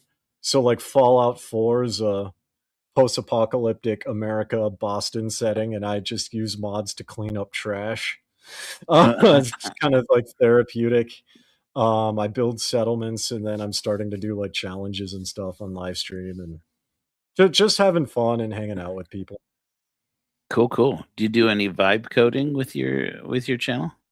No, not at all. Actually, Oh wow. I just learned to edit a video, so the video that's dropping at 8 p at the video that's dropping in, like, 7 hours, like, this is my first full attempt at, like, a fully edited video, Oh wow. um, and, of course, because it's a live stream, the settings weren't right, and so it came out all pixelated in the recording, but the live stream is fine, you Hmm. know? But yeah, it's my first attempt at a fully edited video, but usually what I would do is like I would start recording, I would slap on elevator music, and I would just clean an entire location for 30 minutes to like 2 hours, depending on how long it took, Mm, and then end screen, thumbnail, done. yeah. Hey, sometimes that's all you need. I mean, a lot of what people like to want to do with these channels, whether you call it a podcast or which really this Mhm. is I think this is the modern podcast, is these YouTube channels. But of course there are people who do strictly just podcasting. I understand that. But a lot of times people just want to put something on, have it going on in the background, something they can occasionally look over at, but otherwise, you use it while they're working, while they're cleaning, while they're running spreadsheets or whatever whatever else you have going on. Yeah, So, that's what I discovered with cleaning, with my Fallout for cleaning, which helps the watch time and makes me more money. So, hey, there you go. Yeah, yeah. but it'd be interesting to see if you do something with vibe coding. I use Replit for mine. And it's been pretty dang awesome. I have to say I've been pretty happy with Replit, Replit, including that I'm developing some more resources for the Church of Korihor. A lot of the frustration I've had with Wix, which is where I run most our website from, I can just put it into Replit and say, I just want the interface to do this, and this. Things like when people want to be ordained as luminaries in the Church of Korihor, we have this process where you submit a background check, or it connects you to get a background check.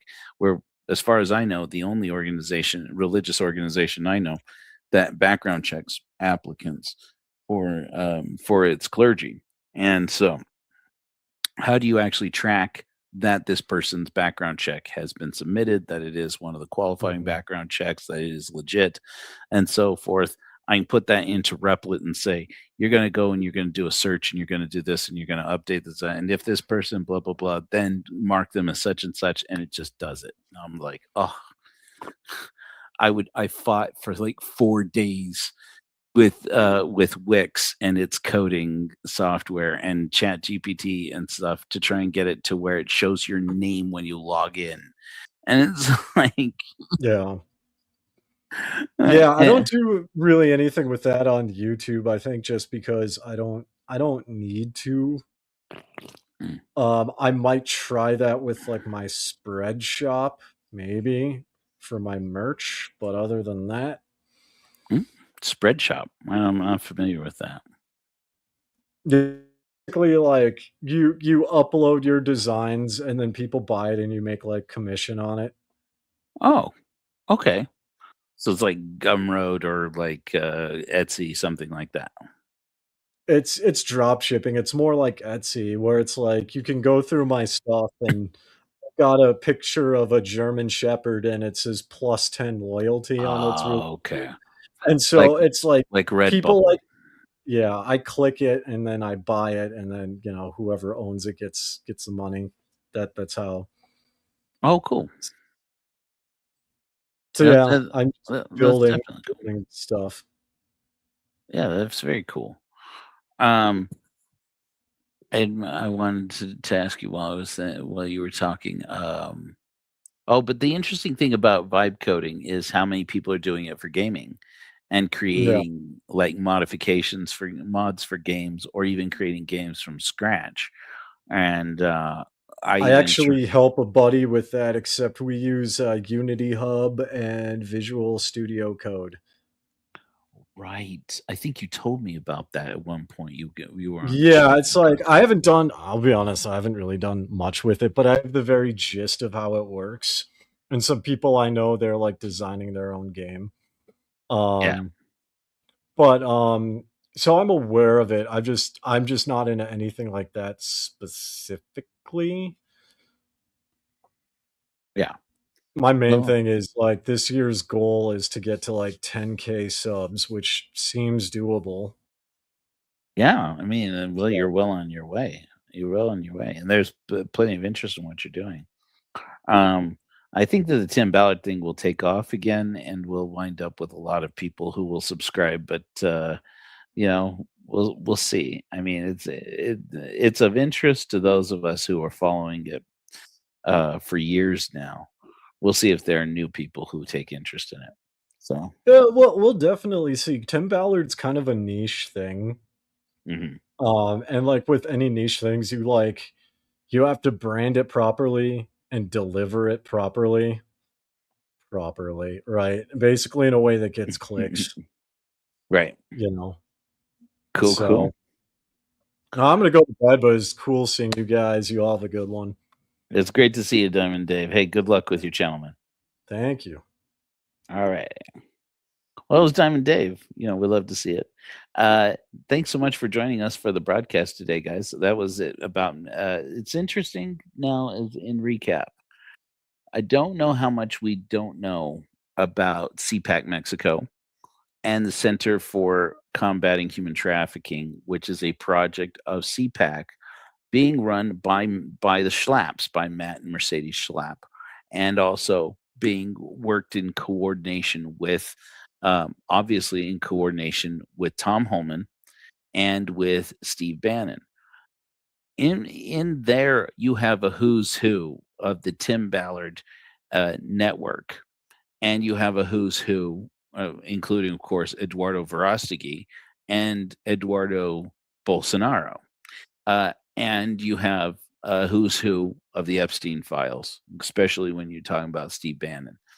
And Steve Bannon and Tom Holman, I have checked, is not in the Epstein files that I know of, that I recall off the top of my head. Matt and Mercedes Schlapp are not in the Epstein files. That doesn't mean that they didn't have. That just means they weren't caught, or they may very well. Let's go ahead and err on the side of they're probably innocent. But it's curious that Tim Ballard started doing work in Mexico before he started going back to Syria, no longer working with the Yazidis population, but now with the Druze population. That still, I keep hitting potential new pay dirt on Tim Ballard's relationship with the Druze. That's Druze, not Jews, because they sound so similar in English. but the people, the fact that Tim Ballard is so closely connected into some key members, at least of the IDF, if not in the Israeli government, civilian government, um, and the fact that he suddenly came up with this job, supposedly rescuing people in Syria, in the border of on the border of Syria and Israel, right at the outset of the Gaza conflict. Really, it's suspicious, and because prior to that, he was mainly working, it seemed at least, in Argentina, and where he's been under investigation for a while, under suspicion that his methods were not effective, and he actually may have uh, incriminated some Argentine officials in. I'm going to say their new president's name wrong. Meal, is it Meal or Miele? And I want to say Miele because I served with a guy named Mealy in Peru, and so I want to say Miele, but I believe his name technically is Meal.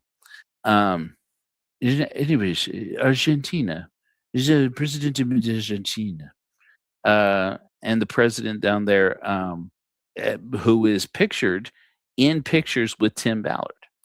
Where was the president? This man they're calling the Argentine Trump. How does he come to know Tim Ballard? Well, they took a picture together at CPAC. The same CPAC 2023, between the 2015 World Congress of Families in Salt Lake City, whose key speaker was Melvin Ballard, M. Russell Ballard, president of the Quorum of the 12, I believe at the time, 2015. Well, at least a member of the Quorum of the 12, if not president of the Quorum of 12 at that time. Was that before or after Monson kicked the bucket? I don't even remember. I'm so happy to look back and not know when Mormon prophets die. But Mule, is it Mule? Well, color me gobsmacked. That's entirely possible. Huggy rarely gets anything wrong. Well, in that I know of, anyways. They were at CPAC, and what was I saying? Damn it. But they get now the president of Argentina and the Argentine government won't have anything to do with Tim Ballard, and because he potentially got them incriminated, and now Tim Ballard has stopped talking about Argentina, apparently allegedly stopped doing any operations in Argentina. Then he did this whole episode of his backfire show or this documentary. I'm still tracking down. So he put out a documentary that they're calling Sound of Freedom 2. This is Sound of Freedom 2. It's a very bad one. He used the camera operator, either the camera operator or cinematographer from Sound of Freedom, to direct this other film, this documentary about Tim Ballard that was supposed to make a big splash. They had the theatrical release date, and it's kind of fizzled out. Nobody wanted it, apparently. But it was apparently all about an operation, at least partially about an operation that was supposed to be like the one they did in Colombia, which has now been pretty thoroughly debunked as a total hoax. And Tim Ballard himself, again, has legally had to defend himself by saying didn't happen. That what you see in the film Sound of Freedom is fiction. It did not happen. And yet, since he won that case, now he's happy to tell people all the time that yes, that person, the beauty queen trafficker, is Kelly Suarez, and that she got what was coming to her, etc. Well, that's how our legal system works, apparently. He did this operation down in Puerto Vallarta, Mexico. Where is he getting the funding? First of all, who is hiring Tim Ballard to do operations in Mexico or anywhere else, right in the midst of all of these allegations that he was engaged in trafficking? This was, this all kicked off while, those allegations were ongoing and before they were canceled, as far as I can tell, before the lawsuits were either thrown out or uh, they were withdrawn, of women who accused Tim Ballard of various kinds of misconduct, sexual misconduct, particularly that effectively amounted to trafficking. The women who worked for him have come out and said he is the trafficker, that OUR engaged as an organization for trafficking and not against it, and that they never rescued any kids. That's Bree Ryder said. We didn't rescue children.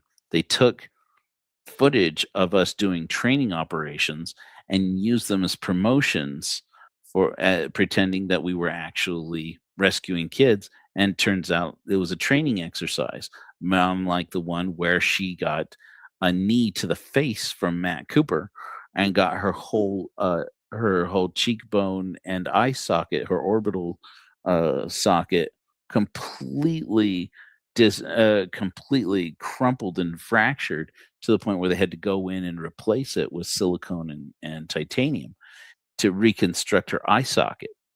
Yeah, and she's like, and it's these operations like the one in Draper where she was injured that they then use as if they are live combat situations. And it's just it's shocking. It's shocking that anybody can know that about Tim Ballard and yet say, "Yo, we down here in Puerto Vallarta, we need you to come down and engage in doing exactly what you did in Colombia," while anti-trafficking experts around the world have been decrying this, saying that's not fighting trafficking, that's causing trafficking. Those people, as we saw with Pedro Flores Ramos, when Troy Abels, the late Troy Abels from the Last Dispensation podcast, interviewed this young man who was known as Simba in the movie Sound of Freedom, which again is fictional. One point, Tim Ballard happens to at one point agreed with me on. It's entirely bullshit. Simba was a man. He was a young man who was on the island. The movie he's portrayed as a boy about 10 years old.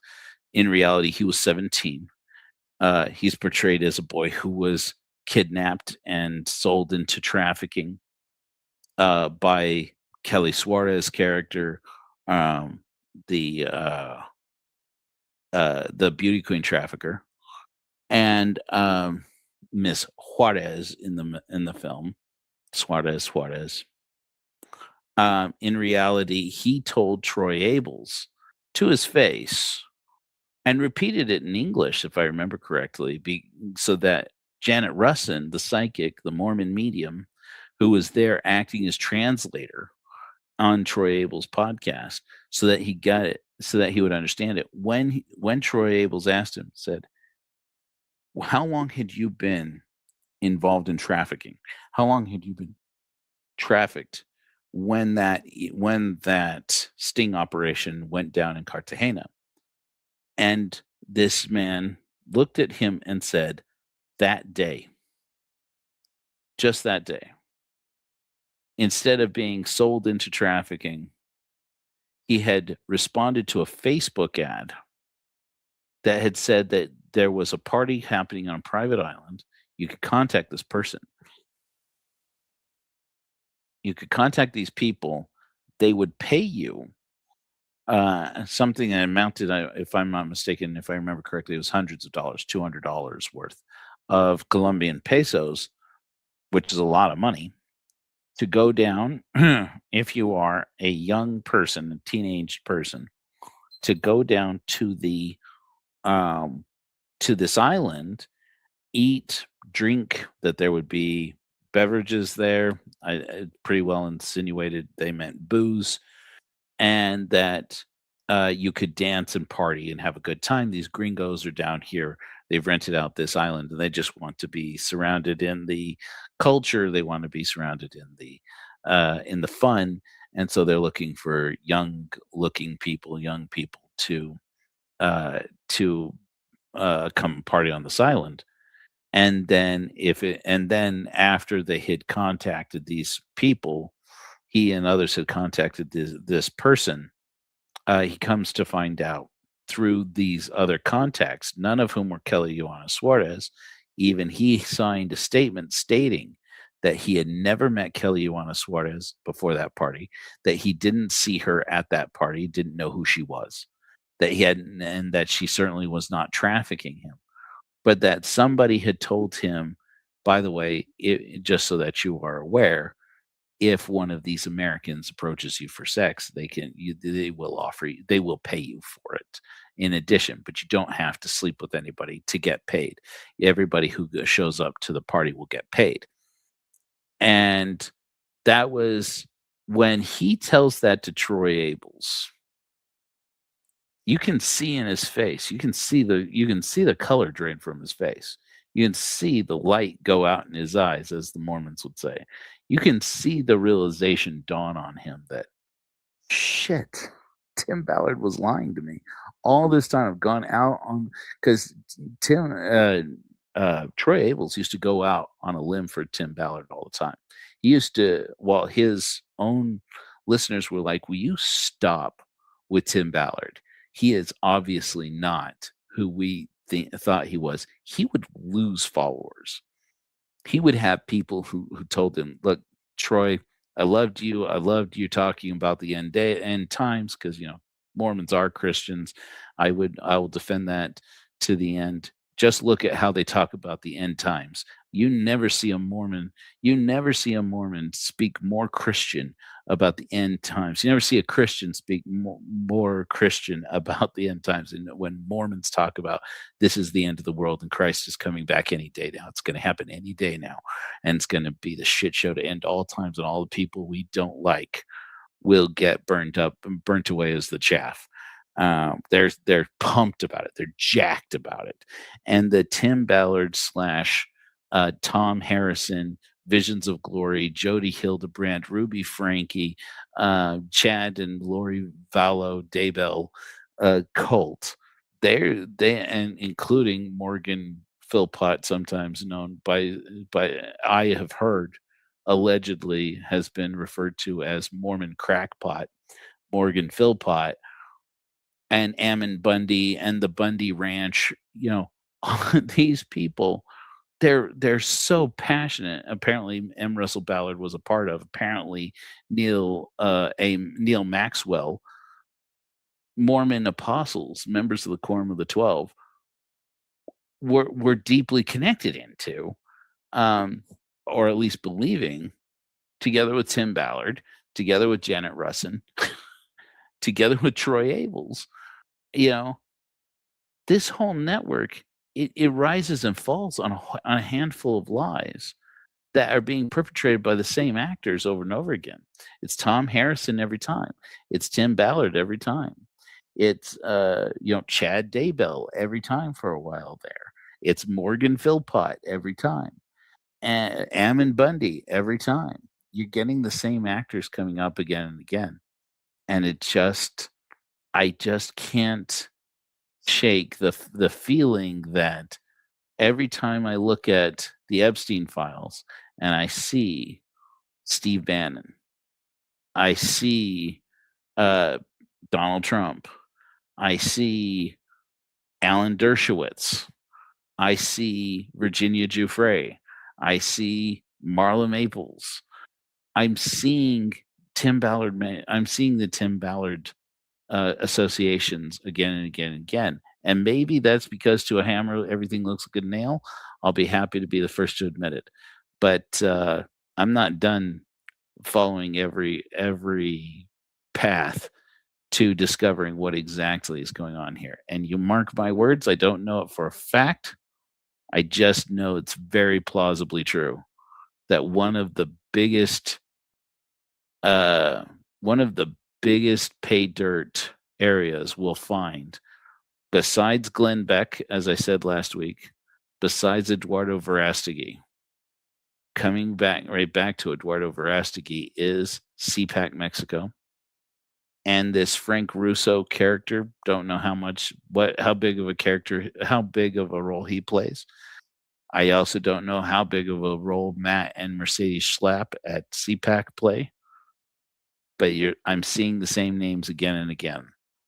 And I am curious. How much favor is being curried here. Is the person who's paying for these lawsuits that Tim Ballard has managed to bring against the women who accused him? Is that person in the Epstein files? Are those people in the Epstein files? Who are they? And it wouldn't surprise me in the least to find that whoever is donating to CPAC Mexico and or the Centers for Combating Human Trafficking project of CPAC, that whoever's putting up the money for this is happy to be the ones putting up the money for Tim Ballard's legal defense, are happy to be the ones who are paying for Tim Ballard to do operations in Puerto Vallarta, where again, as far as I know, everything, even his documentary is about how all of his operations in Puerto Vallarta fell apart. He and how he accuses one woman, of course he does, accuses one woman of being the reason why they fell apart and for exposing the couple's ruse. And it's like, of course he does. And wherever the money's coming from, it has to be in there. What's this, Huggy Bear? Message me with this stuff, man. Man, we got to get like a group going. I think we need to get the forum going in at corahor.org for Hellfire Agency and start sharing more information here. And I got to get some people authorized to go into the Matrix and create accounts for you guys so you can get in there and add things. We're gonna get into some interesting stuff here. We got speaking gigs with the Firm Foundation after you start promoting. Interesting. Huggy, where are you getting such good info? Huggy's got the good info. I got to look into that. Firm Foundation is they're a curious group. I don't think I've looked into them in connection to the Matrix. What a curious thing. Firm Foundation, there's a lot of those guys in there, a lot of the Tom Harrison people. Aunt Merrill brings this up. I'm just going to circle back around before we wrap up here. Huggy,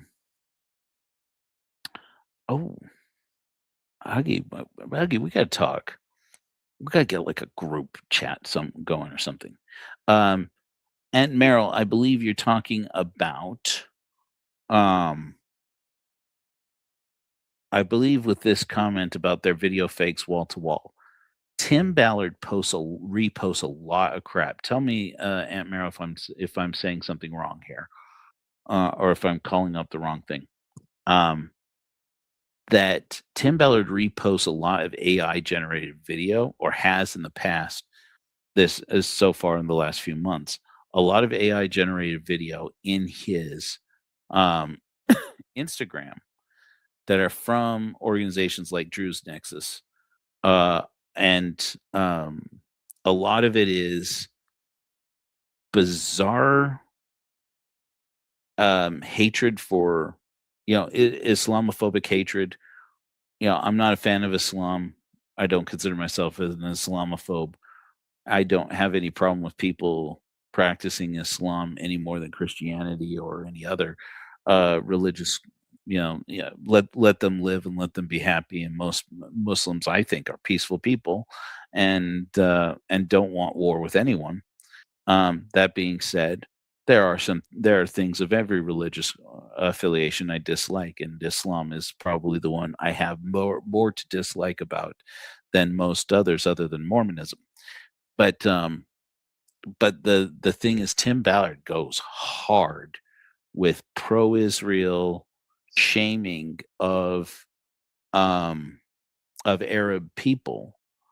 Shockingly, for a man who's currently engaged of, and I say Arab people, I mean ethnically Arab people, for a man who is supposedly now engaged with rescuing Arab people in Swaida, um, who are ethnically Arab, of they're peoples of the Levant. It turns out if you let the Old Testament kind of dissolve away into what it actually is, which is a fairy tale. Sorry, but it's true. Moses, fairy tale. David and Solomon, fairy tale. This is a fairy tale. It is a myth. It is a legend. And fine, legends are great. Legends are wonderful things. So is Luke Skywalker. So is Korihor. But you want to get down to the actual history. You have the peoples of the Levant. The peoples of the Levant are Jews. They are Arabs. They are people who were known as Hittites at one point. There are people who were known plausibly as Philistines at one point. You have these groups, these people that now retroactively we are being told were one group, the righteous, who overcame another group, various sundry groups, the Canaanites, and that whole thing, it turns out, is absolute fiction. Thank goodness, because it's a bloody and horrible story. It's the most wretched story. But you have these people who are ethnically Arab as much as they are anything, and apparently, but Christian, sort of. They're not the kind of Christians that other Christians would recognize and say, "Oh yeah, these ones are Christians like us." They're certainly not Jews in the way other people would look at and say, "Oh, well, those are Jews like you think of as Jews." They are an ethno-religious community all to themselves, the Druze, and they are persecuted, and they are, brutally misused by the and massacred by the people in their country. They also are people who have a so-called blood covenant with Bibi Netanyahu's government to send their sons to go and fight for him. And I'm not saying it's justified. War is an ugly and terrible thing. And fighting war on behalf of the IDF is a particularly terrible and awful thing, because the IDF, there's a lot that they get up to that isn't strictly legal. There's a reason why. Bibi Netanyahu is a wanted man not by criminals. Well, I'm sure maybe by criminals too, but by the world court, is because the man commits terrible crimes. And so, and then you have this whole community that has conscripted their sons into the service of Israel's defense forces, and to see that their neighbors in Syria look to them and go, "You are traitors to your own people. You're traitors to your neighbors in this country," and then to turn on them during this civil war that they're engaged in. I'm not saying it's good. It's a terrible, horrible thing. It's also exactly what you would expect to happen in a situation like that. I mean, and the people of Swaida, I'm very empathetic to the fact that these people, whether or not they went and fought for Israel, whether or not they sent their sons to fight for Israel. I gotta see some of this that you're talking about, Huggy. Right. Oh, I'd like to see that's a good thing. Aunt Meryl's pretty long on this. Apparently there are deep fakes that Tim Ballard is engaging in, and like fake accounts, AI generated accounts, on social media that he is posting and reposting information, and some of them apparently are pretty good. Now, that Tim Ballard himself is good at creating AI generated videos. I doubt it. Somebody who has done AI generated videos, part of my work, it's not that easy to do it convincingly. And Tim Ballard is not a very smart man. I'm sorry, but I'm just going to say it like that. He's a very good salesman. He's a very good liar. But he's, a smart man. He is not. But does he have money to pay for it? Apparently so. And if so, where's that money coming from? And like Huggy Bear is putting up here, they have 17 defense attorneys. Tim Ballard, I was the first person to call him out, to call bullshit when Tim Ballard said, I don't know how I'm going to do it. Somebody needs to help me with donations to my legal defense fund because I don't have any money. I was the first person to call bullshit and say, this guy's got tons of money. Does he have enough money to hold out on 5, 6, 7 different lawsuits, civil lawsuits at the same time? I seriously doubt it. I mean, at the time, as far as anybody knew, as far as I knew, Tim Ballard was worth maybe $4 or $5 million, something like that.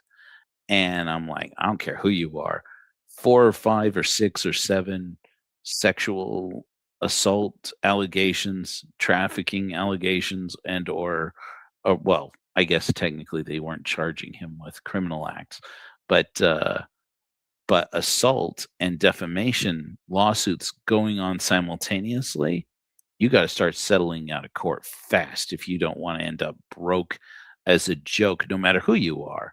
And he ended up holding out, doubling down, getting some of the most expensive lawyers in Utah to defend him, and holding out until these women just ran out of money. And how did he outlast these people? In some cases, I'm almost certain, I can't say for sure that Suzette Rasmussen or Alan Mortensen took their case pro bono. But if they didn't take them pro bono, they at least took them on out of compassion, at a reasonable retainer. I don't know how many of these people actually have money. Apparently, I think Celeste Boris and her husband have some money.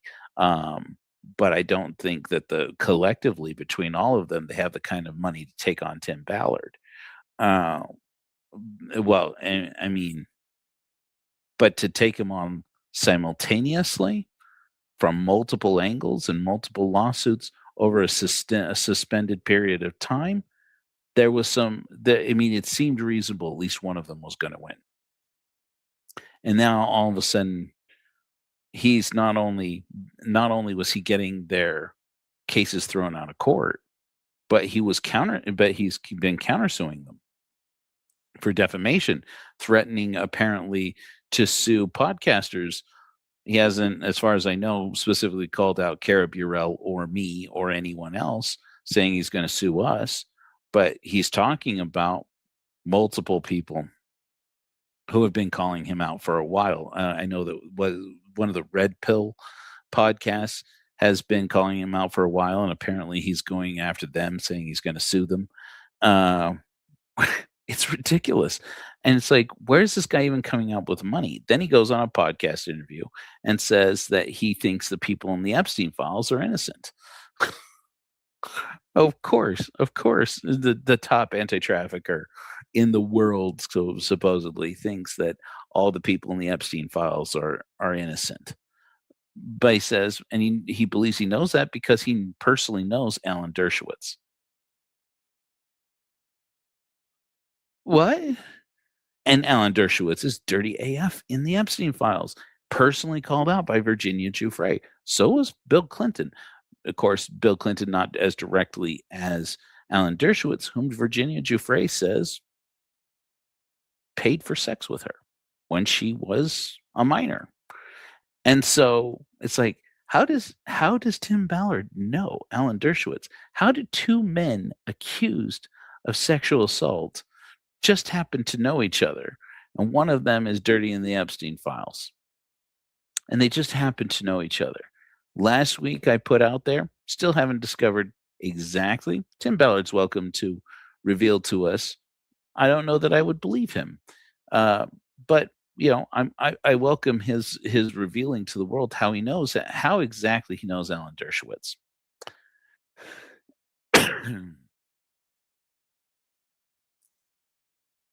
Oh, interesting. Well, as far as I know, the one with Celeste Boris was actually thrown out. Bree Riders was thrown out early on.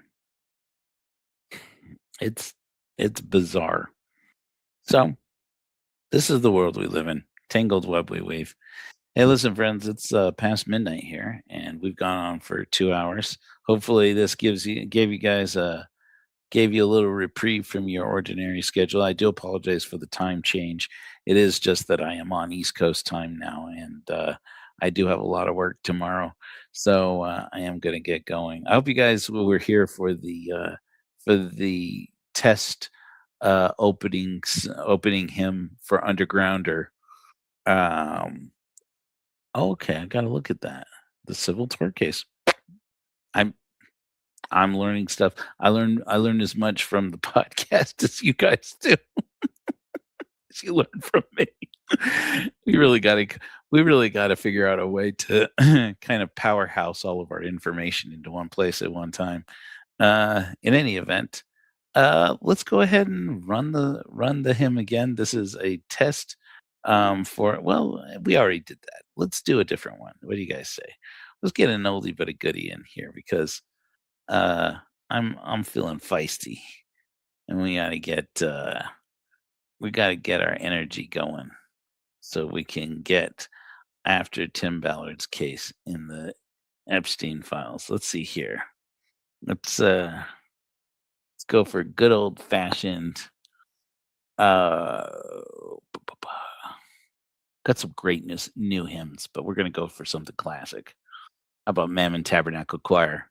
Just for you, Timmy Boy Ballard. Mammon Tabernacle Choir. I love your faces. Flash bright. I will see you on Friday. Wait a minute! This Exmo's got something to say? Oh, big surprise! Oh, fuck off.